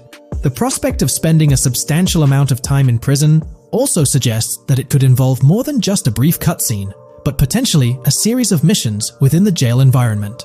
Now, shifting our attention to the picture above the bunk bed, it's a bit of a visual puzzle. While it's challenging to discern details, on the left side, there's a guy with a drink in hand, donning a white t-shirt.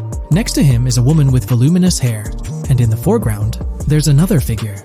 This composition raises the question of whether these individuals could be Lucia's family. The dynamics and connections between characters are often crucial in unraveling the narrative of any GTA game. Acknowledging my limited knowledge about jail life, it's uncertain whether inmates generally have the privilege of keeping photographs with them as mementos. However, in this specific scenario, it appears that Lucia can. This might imply that the prison depicted isn't a maximum security facility, given the freedom for inmates to keep personal items. While the setting is far from casual, it offers a level of interaction and mobility, allowing inmates to go outside, engage in conversations, sit at tables, and soak in sunlight. The orange jumpsuits signify their status, but the absence of being handcuffed to the ground suggests a certain level of relative freedom. In this context, the allowance of pictures and photographs could offer an additional layer of insight into the characters and their personal connections, providing players with a unique perspective on Lucia's life, both inside and outside the jail cell. Taking a closer look at the latest image, which I've adjusted to bring out more details, there's another intriguing photograph. A guy in an orange shirt catches the eye, positioned alongside two women on the right. The one on the left appears to be sporting a hat and sunglasses, although discerning whether any of them is Lucia remains challenging. They could very well be family members, close friends, or simply individuals from her social circle. Amidst all the uncertainty, Lucia seems notably fixated on reflecting upon her actions and the community's response. Beyond this, it's evident that Lucia maintains a distinct connection with a specific group of people, as indicated by the presence of their pictures in her jail cell. It's not just about her individual experience. There's a shared history captured in those photographs, hinting at relationships that go beyond the confines of the jail cell. Directly below the image featuring the guy in the orange shirt and the other girls, there's yet another photograph. Although the details are obscured, the presence of someone standing in the picture is noticeable. Lucia is seemingly constructing a collage of photos, creating a visual narrative that serves as a repository of memories. These images might play a crucial role in not only grounding her within the context of her relationships, but also providing a semblance of continuity and connection to the outside world. It's worth mentioning that the footage I'm working with is the highest quality version sourced from YouTube, as Rockstar hasn't officially released it on their Newswire page. Despite being in 4K, the YouTube upload might introduce some compromises in image quality, so there could be nuances in the pictures that we might miss. Once Rockstar throws the official trailer our way, we're likely to get a treasure trove of additional details. But for now, let's roll up our sleeves and dissect the snapshots from Lucia's jail cell. Apart from Jason, there's another player in Lucia's story. Stephanie, the Leonid Department of Corrections representative. Picture a different scene though. Lucia's cell is a far cry from Stephanie's office. In this particular shot, Stephanie's unmistakably holding down the fort in a black dress, center stage on the right. Flip to the left frame, and there she is again, donning a red dress on the right side. Behind her, there's a framed message teasing with "if you miss," but the rest remains a mystery due to some pesky screen glare. Now let's make a full turn and voila, another Stephanie pic in the bottom right corner. This time, the backdrop suggests a domestic scene, perhaps with a partner. She's got on some bluish shades, slightly different from what we catch a glimpse of later. The background paints a more vivid picture, a collection of books, pamphlets, a conspicuous high-visibility vest, and yet another potential newspaper clipping. Whether it's a routine thing or an anomaly, the jury's still out. So, what's the inside scoop on Lucia's backstory gleaned from her jail cell environment? Well, the state of the jail suggests it's seen better days. Peeling bits off the windows hint at a place with some history. That initial shot with the barbed wire strongly implies it's not a newly minted spot. It's got the wear and tear of time etched into its surroundings. As we immerse ourselves in the intricacies of Lucia's life within the jail cell, the narrative unfolds as a captivating tapestry, each element contributing to the rich story. The subtleties, from the cryptic newspaper clippings shedding light on her alleged crimes to the carefully chosen photographs depicting relationships with family and friends, create a vivid and compelling portrait of Lucia's existence, both within and beyond the jail confines. The personal touches within her confined space evoke a rawness that harks back to the legacy of previous GTA protagonists. Lucia's jail cell, unexpectedly, becomes a canvas revealing a story that transcends the conventional GTA narrative. It prompts curiosity about her past, the decisions that led her to incarceration, and the intricate web of relationships that define her. The permission granted for personal items like photographs in the jail cell adds an intriguing layer to the storytelling, suggesting a nuanced sense of freedom within the constraints of imprisonment. Lucia's attachment to these items, whether they be newspaper clippings or family snapshots, beckons players to ponder her perspective on her own actions and the recognition she may have garnered. While we eagerly await the official trailer release from Rockstar, it is clear that Lucia's story is woven with complexities and mysteries that leave us yearning for more. The weathered appearance of the jail environment, with peeling bits off the windows and subtle signs of aging, hints at a setting steeped in history, amplifying the anticipation for the unfolding narrative. Thus, with these glimpses into Lucia's world, we find ourselves surrounded by a plethora of unanswered questions. When did she find herself behind bars, and what duration does her stay entail? Your insights are eagerly awaited in the comment section. If this exploration into Lucia's jail cell has piqued your interest, a thumbs up would be much appreciated. Comment down below what you believe caused Lucia to go to jail. And did you spot these hidden Easter eggs in the trailer on your first watch? I'm interested to hear back from you guys. Thank you for watching. If you would like to support our analysis content on GTA 6, make sure to subscribe and leave a like. Today's video dives into the NPC AI patent, focusing on virtual navigation in Grand Theft Auto 6. This patent sheds light on the intricacies of in-game traffic, promising a heightened level of realism compared to previous iterations. We'll explore the notable enhancements Rockstar has implemented, creating a more sophisticated system that elevates the gaming experience. By examining various sources, we aim to provide a comprehensive overview of this navigation system, offering insights into what Rockstar has in store for NPC navigation in GTA 6. Let's delve into the details of this intriguing patent. System and method for virtual navigation in a gaming environment. Let's break down this patent for a moment. Essentially, it gives us insight into how non-playable characters operate within the game environment. They explain that NPCs' actions are controlled through artificial intelligence, allowing for real-time decision-making based on preset algorithms. In many systems, this is achieved through nodes and links, where each node contains important data that influences NPC movement. For example, in a game involving vehicles, this data could include factors like vehicle speed, lane width, road type, and number of lanes. Now, these nodes are essentially waypoints that NPCs follow to navigate from one point to another. In simpler sections of the road, these nodes might be connected linearly, guiding NPCs straightforwardly. But in more complex areas, like junctions, the nodes become more intricate. Take a basic intersection, for instance. A vehicle approaching it would have several exit options, leading to a branching network of nodes. In older systems, like the one used in GTA 5, NPCs might make decisions at these junctions based on simple rules, sometimes leading to behaviors that seem a bit random. However, this conventional method has its limitations, especially when it comes to handling various factors like weather conditions, changing lanes, parking cars, or anticipating road exits. In these situations, the old system could falter, as NPCs might not adapt well to the dynamic environment.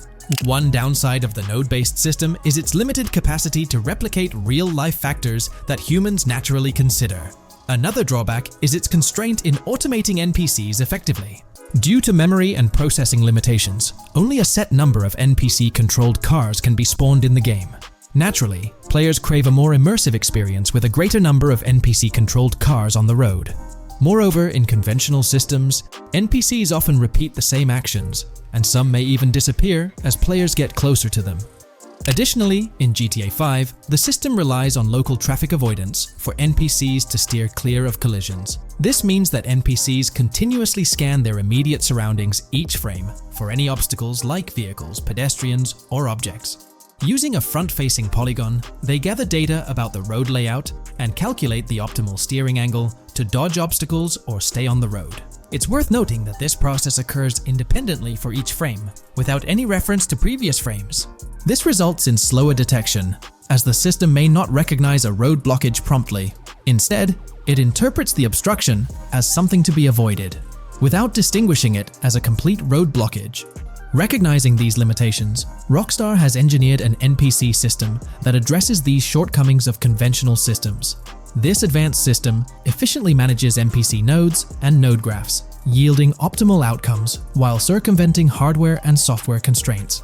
NPCs in this system demonstrate heightened spatial awareness and adaptability, capable of altering routes based on real-time data from the environment.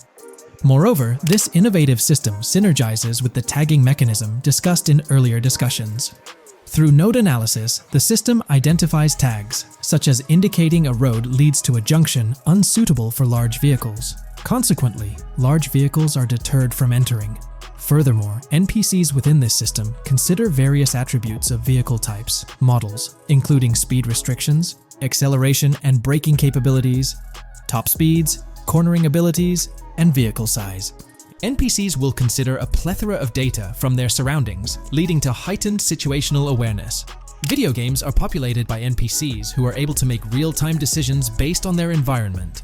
Games use a specific system for NPCs to traverse the game world. However, this system is very limited, and thus the decisions NPCs can make are very limited as well. NPCs in vehicles only consider their close vicinity, but nothing else. Also, to avoid collisions, NPCs only consider the last generated frame and base their reaction on that. No prior frames are considered. Rockstar has invented a new system which aims to fix these issues and make NPCs more intelligent, and thus make the game world feel more realistic. NPCs can now consider factors like traffic, as well as account for changing lanes when parking cars, anticipating a road exit, weather conditions, and the like. There are more than a predetermined number of NPC-controlled cars in the game now for a realistic experience for the player. Vehicles can now plan accordingly in case there is any type of road blockage. This also applies to police cars being able to navigate their way through traffic during a chase. I'd like to highlight another breakdown of the patent, which dates back 3 years ago. Let's delve into it. Takeaway from yesterday's patent post. I've read over the patent post from yesterday, and I noticed a lot of people missed the most exciting information in it. I'll sum it up in non-technical language. It's essentially a method to improve vehicle AL when driving currently. When NPCs drive on the road, they can sense a few cars around them to determine crashes or other things to drive around.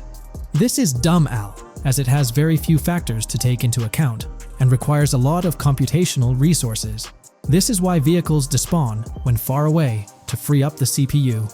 Rockstar's patent describes a system that primarily will change this and give NPCs more situational awareness. They will essentially have an objective of navigating from one location to another. Simplified, but is essential in making routines similar to RDR2, and be able to take into account other external factors. Coolest of all, NPCs will still exist when your game isn't rendering them in this implementation. Specific examples mentioned by Rockstar state they will be able to use weather conditions, traffic, and crashes to determine where to go. Some areas might be dangerous in the rain, they might avoid it. If an area has too much traffic, they will avoid it. Possibly destructible environmental areas could be reacted to. Similar to bridges in Just Cause, this point is speculation, however. Cars will also be able to take into account number of lanes and speed in their decisions. NPCs will be also able to take into account high-speed chases and be able to navigate if they themselves are speeding. There will also be other reactions that are mentioned specifically, such as changing lanes before a highway exit appears, and as Rockstar puts it, driving slower on residential-type roads, or having to perform certain maneuvers to avoid oncoming traffic on single-lane streets.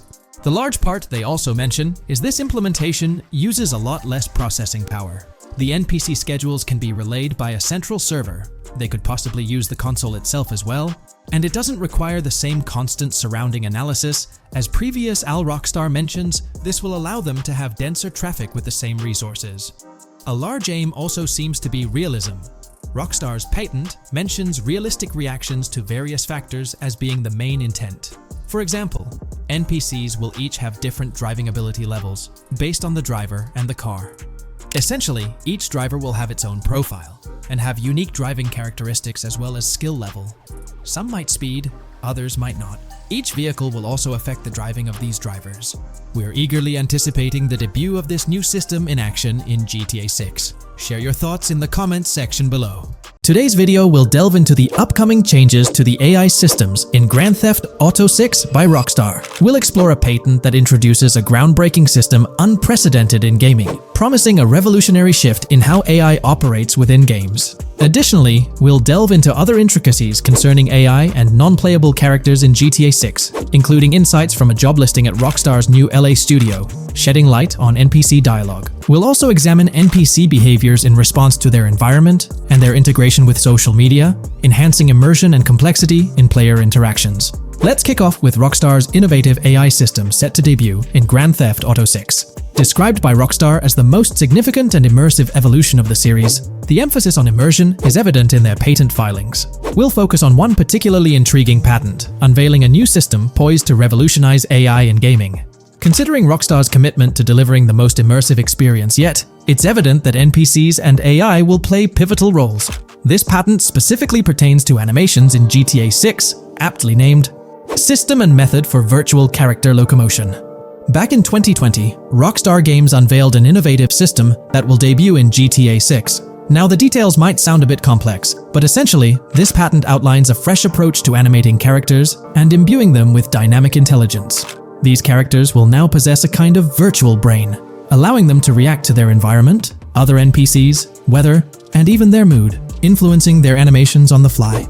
Before this advancement, each character's animation had to be painstakingly recorded in a studio equipped with motion capture technology. This process involved attaching markers to actors' suits and compiling animations into what's called an animation tree. This method was resource-intensive, limiting the variety of animations Rockstar could include in their games. For instance, in GTA 5 and Red Dead Redemption 2, each NPC had its own animation tree, containing all their actions. Animation trees essentially stack animations, blending them together seamlessly and transitioning between them based on player input and in-game conditions. Additionally, motion matching, a feature seen in GTA 5 and RDR2, automatically selects animations based on player actions and the surrounding environment. This results in fluid and lifelike character movements, such as running while shooting, creating a more immersive experience for players. With GTA 6, Rockstar introduces an innovative system designed to optimize resources and streamline animation data.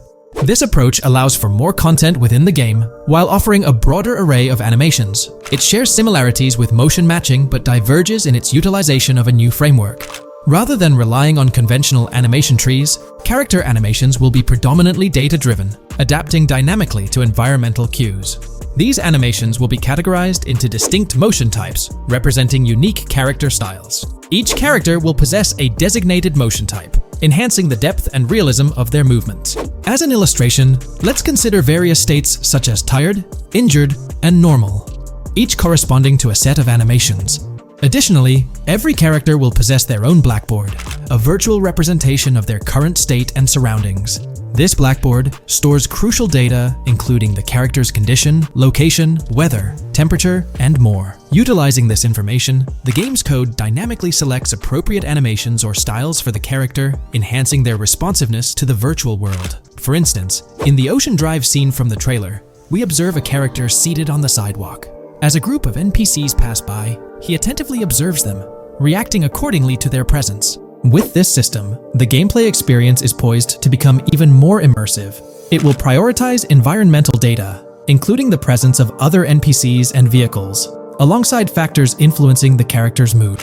Consequently, NPCs will exhibit previously unseen levels of reactivity, shifting focus to a noteworthy job listing from Rockstar's recruitment opportunities. Last year, Rockstar opened a new studio in Los Angeles. From what we know, it's purely a new motion capture studio, so they have another one besides the one in New York, mainly to record NPC dialogue probably. This discovery confirms that. I checked Rockstar's careers page just now, and there's a job offer at Rockstar LA for Associate Writer Pedestrian and Ambient Dialogue. This could indicate that they are still writing and recording GTA 6 NPC dialogue right now. This suggests that the development team is currently engaged in scripting and recording NPC dialogue for GTA 6.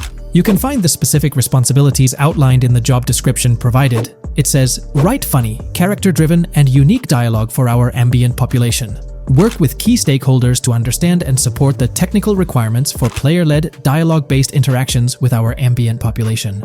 Provide exciting dialogue that works within the strict constraints of a complex game system.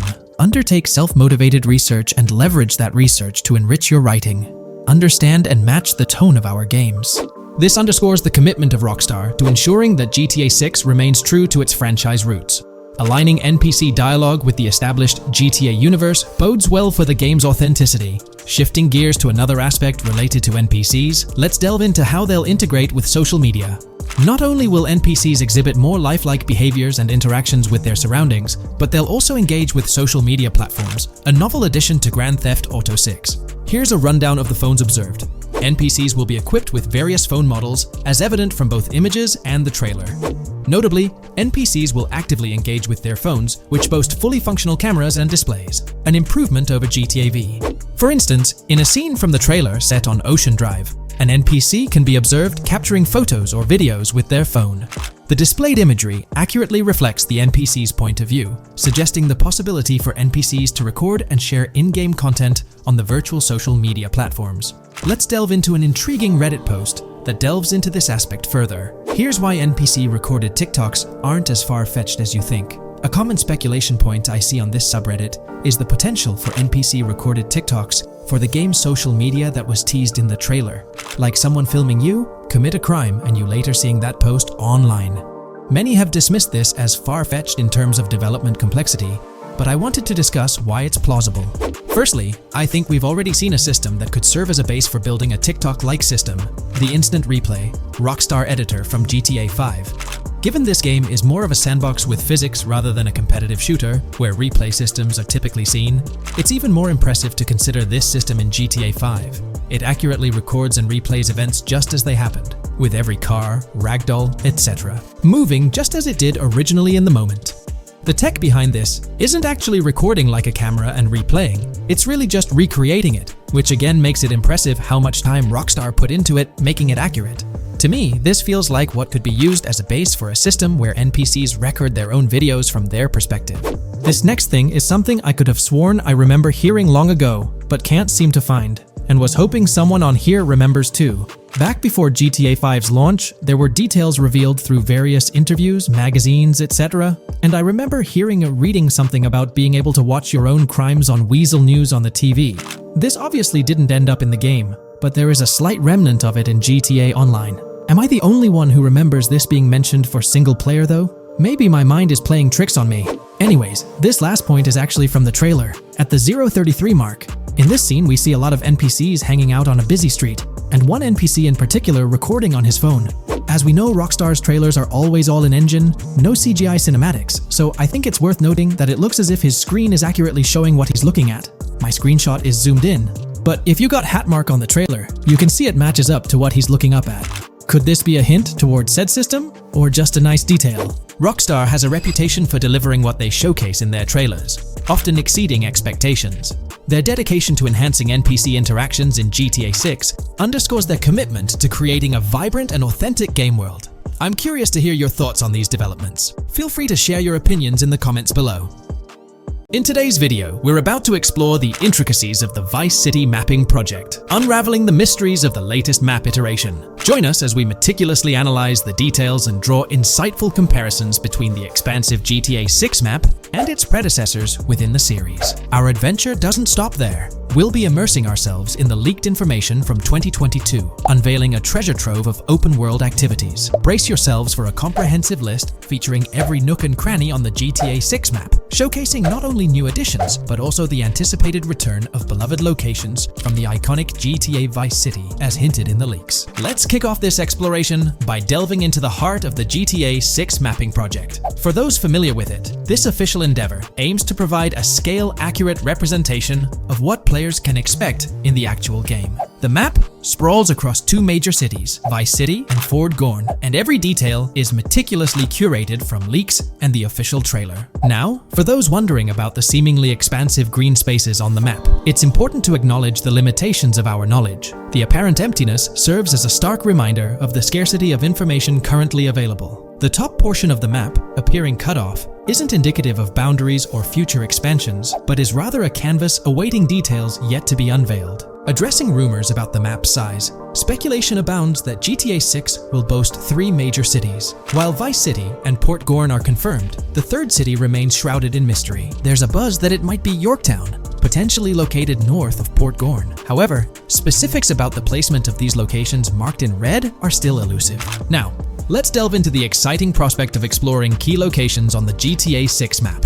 These names, extracted from the official trailer and leaks, offer a tantalizing glimpse into the rich and diverse world awaiting players. Get ready to traverse the landscapes of Yorktown Red Hill Fairyland Forest, near Berryland, a whimsical Disneyland parody, Ambrosia Lake, Leonida, Lore North, Beaches Belleville, Ica, Vice City, Hamlet, Grass Rivers, and the enigmatic Gator Keys. As our journey unfolds, stay tuned for more updates, insights, and speculations surrounding the continually expanding universe of GTA 6. The road ahead promises thrilling surprises, and we're here to navigate it together. Now, let's delve deeper into the intriguing details surrounding Port Gellhorn. The bustling streets and structures around Hank's Waffles Diner, a focal point for a heist according to the leaks, spark anticipation for dynamic in-game events. The meticulous rendering of these locales not only captures the essence of the city, but also invites players to immerse themselves in the narrative-driven experiences that Rockstar Games is known for. Examining the speculative changes in Port Gellhorn, the notable relocation of the Port Gellhorn airfield suggests a strategic reimagining of the city's layout. This shift, coupled with the adjustment of the Port Gellhorn Raceway, hints at a carefully planned urban evolution,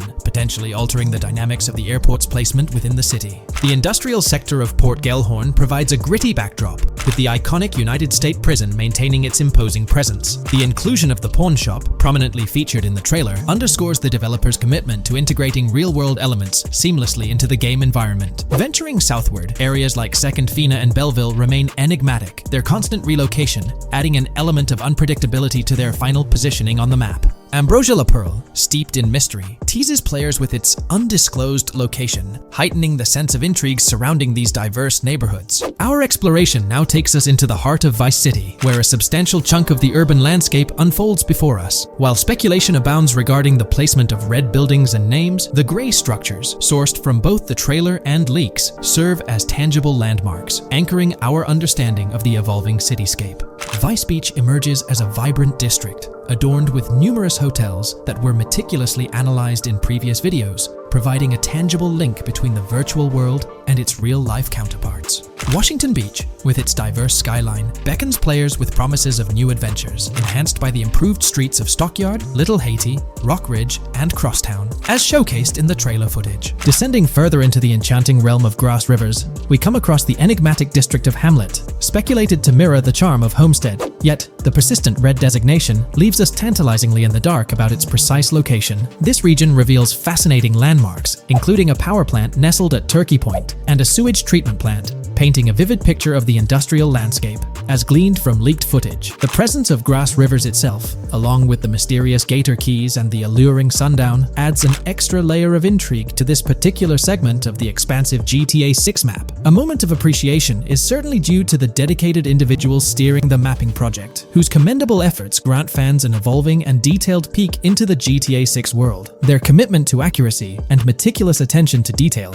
foreshadow an immersive gaming experience, setting the stage for the excitement surrounding the official release. Now, let's delve into a truly mind-blowing comparison that has set the gaming community abuzz. Our gaze shifts to the juxtaposition of Los Santos from GTA 5, Liberty City from the iconic GTA 4, and the highly anticipated Vice Beach from GTA 6. The comparison not only highlights the need for potential adjustments in Vice Beach's size, but also emphasizes the extraordinary density and detail that players can expect. Acknowledging the observed need for a slight enlargement of Vice Vice Beach, the visual impact remains nothing short of extraordinary. The comparison underscores the incredible density that GTA 6 promises, reminiscent of the lively streets and vibrant atmosphere experienced in the streets of GTA 4's Liberty City. Speculation regarding the buildings in Vice Beach, as showcased in the mapping project, heightens the anticipation, with the close proximity of structures promising an unparalleled level of immersion and detail, evoking nostalgia from the beloved GTA 4 era. This meticulously crafted map stands as a colossal playground, harking back to the bustling streets that made GTA 4 a standout title. The intricate detailing, the tightly packed urban landscape, and the anticipated density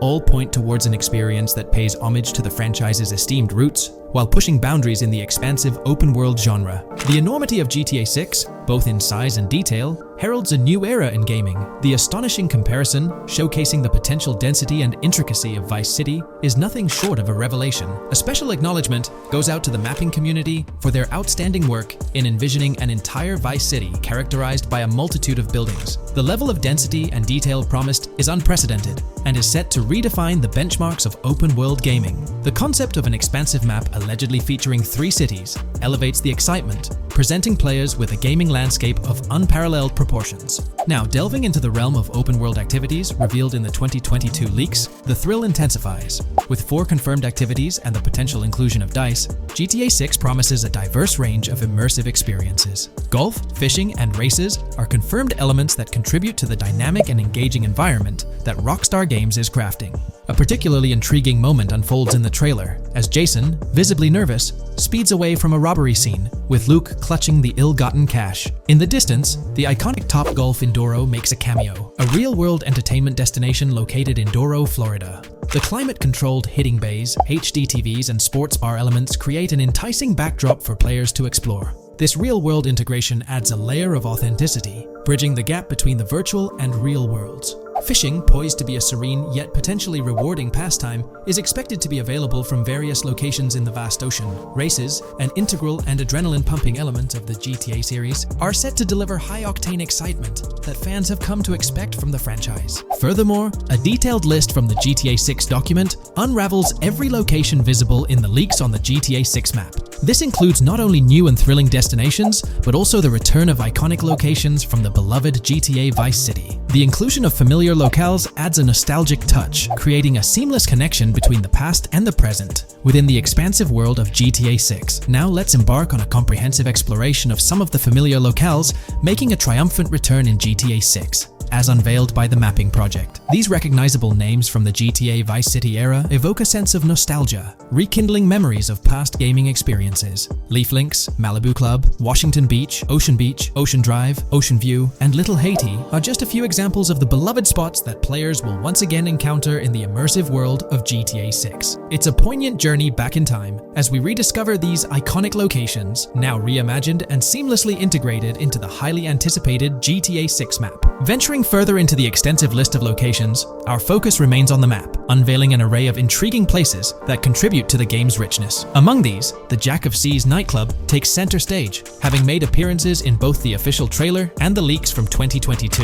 While a detailed reading of every location is beyond the scope, feel free to pause the video and explore these fascinating spots at your own pace. From quaint small stores to the distinctive stone sculpture gracing Vice Beach, each location adds layers of detail and authenticity to the sprawling game world, some of which have been exclusively revealed through leaks. Shifting our gaze to Port Gilhorn, a diverse array of captivating places awaits discovery. The car wash, soccer field, a bustling basketball court, the Ambrosia Farm, and the intriguing King Neptune statue are just a glimpse into the eclectic offerings in this part of the map. Sailing through the Keys, exploring underwater ruins, investigating an underwater research facility, and contemplating the mysteries of the Bermuda Triangle add an extra layer of fascination to the GTA 6 experience. With the unveiling of the mapping project, the sheer depth and meticulous attention to detail that Rockstar is investing in the GTA 6 map become even more awe-inspiring. The possibilities for Easter eggs and hidden secrets in this expansive and densely packed landscape seem limitless. As we peel back the layers, the anticipation and excitement for the intricate world Rockstar is crafting only intensify.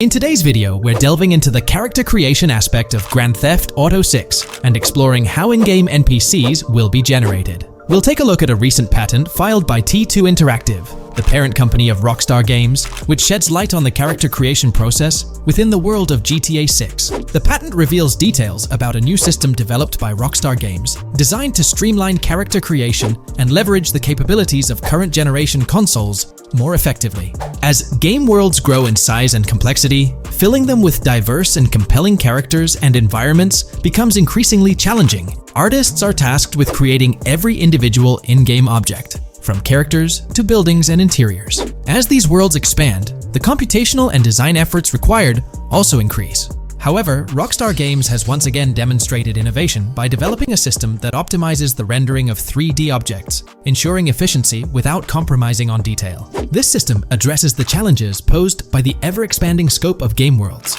The patent we're examining in this video is titled System and Method for Game Object and Environment Generation. This video takes a deep dive into the generation of building interiors and characters within the expansive world being crafted by Rockstar Games. The patent starts off by providing an overview of how objects function within 3D spaces, as explained by Rockstar. Objects used in 3D graphics, often called assets, are a combination of geometry data, for example, the 3D model, and data for textures associated with the geometry data. An asset may be formed of one object, or it may be a composite object made from a combination of objects. The objects that form a composite object may in different contexts be used as independent assets unrelated to the composite object, or they may always be used as a subset of a larger object. They've provided an intro to how 3D objects function in games, aiming to help us grasp the workings of their latest invention.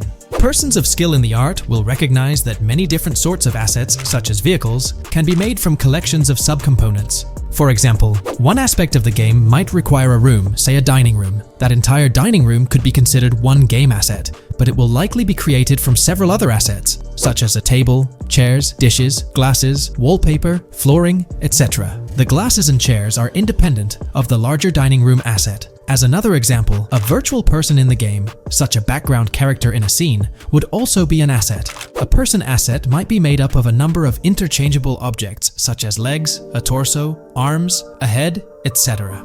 Because the person is made up of interchangeable objects, a variety of different persona sets can be made by mixing and matching different constituent parts. But a body part like a torso might always be used as a subpart of a larger body object. Prior art systems generally include libraries of game assets. The systems and methods of the present disclosure add a metadata layer to these game asset systems and provide modified development and game architectures to take advantage of the new metadata layer.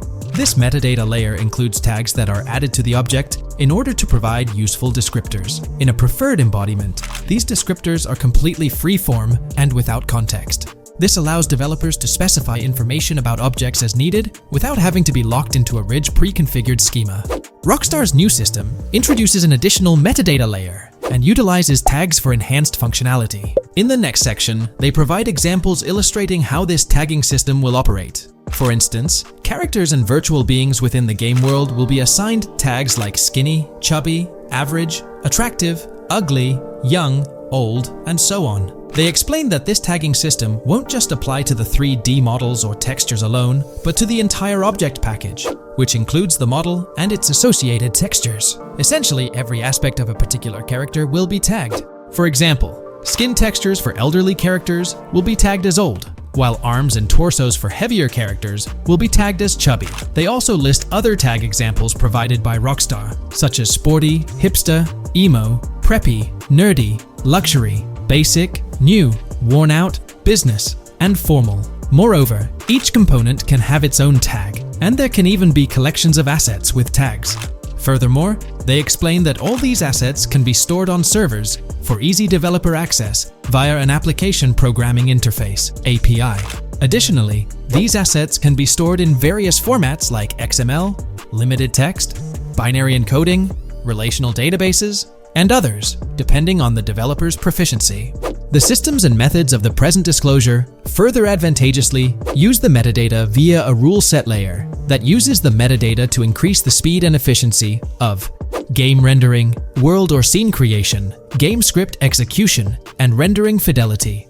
In particular, the rule set allows designers to add context to the tags and to control their use by setting rules for the asset usage and the asset's interaction with the game and other objects. These rules are unrestricted and can be used to provide a wide variety of different capabilities and restrictions for objects. Let's take a look at how these tags will be put into action. For instance, if a jacket object is created, a tag like additional top garment can be assigned to it. Then, during gameplay, certain rules might search for this specific tag to identify objects like jackets. Furthermore, in a cold setting, the character's health stat may decrease at a slower rate because the character stays warm with the additional top garment. Moreover, the additional top garment tag could enhance rendering efficiency. For instance, if a character wears a shirt underneath a jacket, the shirt occupies memory space. Since the shirt is mostly covered by the jacket, Rockstar plans to replace the full shirt with a smaller texture, only containing the visible parts under the jacket, thus conserving memory. The combination of tags and the rule set can also be used advantageously for procedural generation of game objects and environments. For example, a game scene could be created in a game script by calling assets based on tags, rather than calling the assets explicitly. For example, if the game scene called for virtual characters in a movie theater, the game designer could simply specify a need for predetermined X number of characters with casual dress. If the designer wanted a sci-fi movie playing at the theater, it might also call for a higher percentage than normal of characters tagged nerdy. The metadata rule set interface would interpret these general instructions at game runtime to randomly generate virtual characters fulfilling those needs. Additionally, this system offers increased efficiency. For instance, the entire character object doesn't need to be packaged before streaming to the GPU for processing. Instead, they can be generated directly on the GPU using existing model and texture assets. Of course, Rockstar aims to utilize as many preloaded GPU textures as possible, while maintaining a realistic variety in the scene.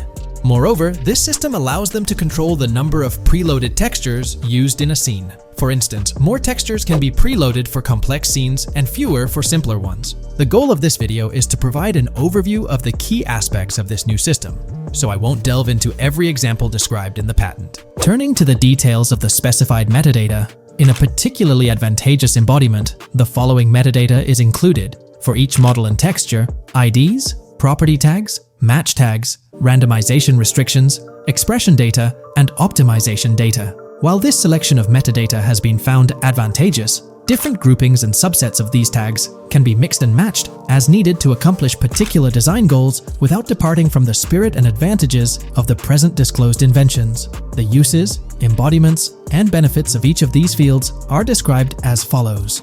These elements constitute the metadata, and while I won't delve into each one individually, they essentially represent the various tagging methods Rockstar employs to organize models and textures. These tags facilitate accurate and efficient filtering and sorting of assets within the virtual world. I trust this video provided you with an understanding of the tagging system Rockstar has devised. I'm personally excited about the potential for greater NPC variety in this vast world. Feel free to share your thoughts in the comments below.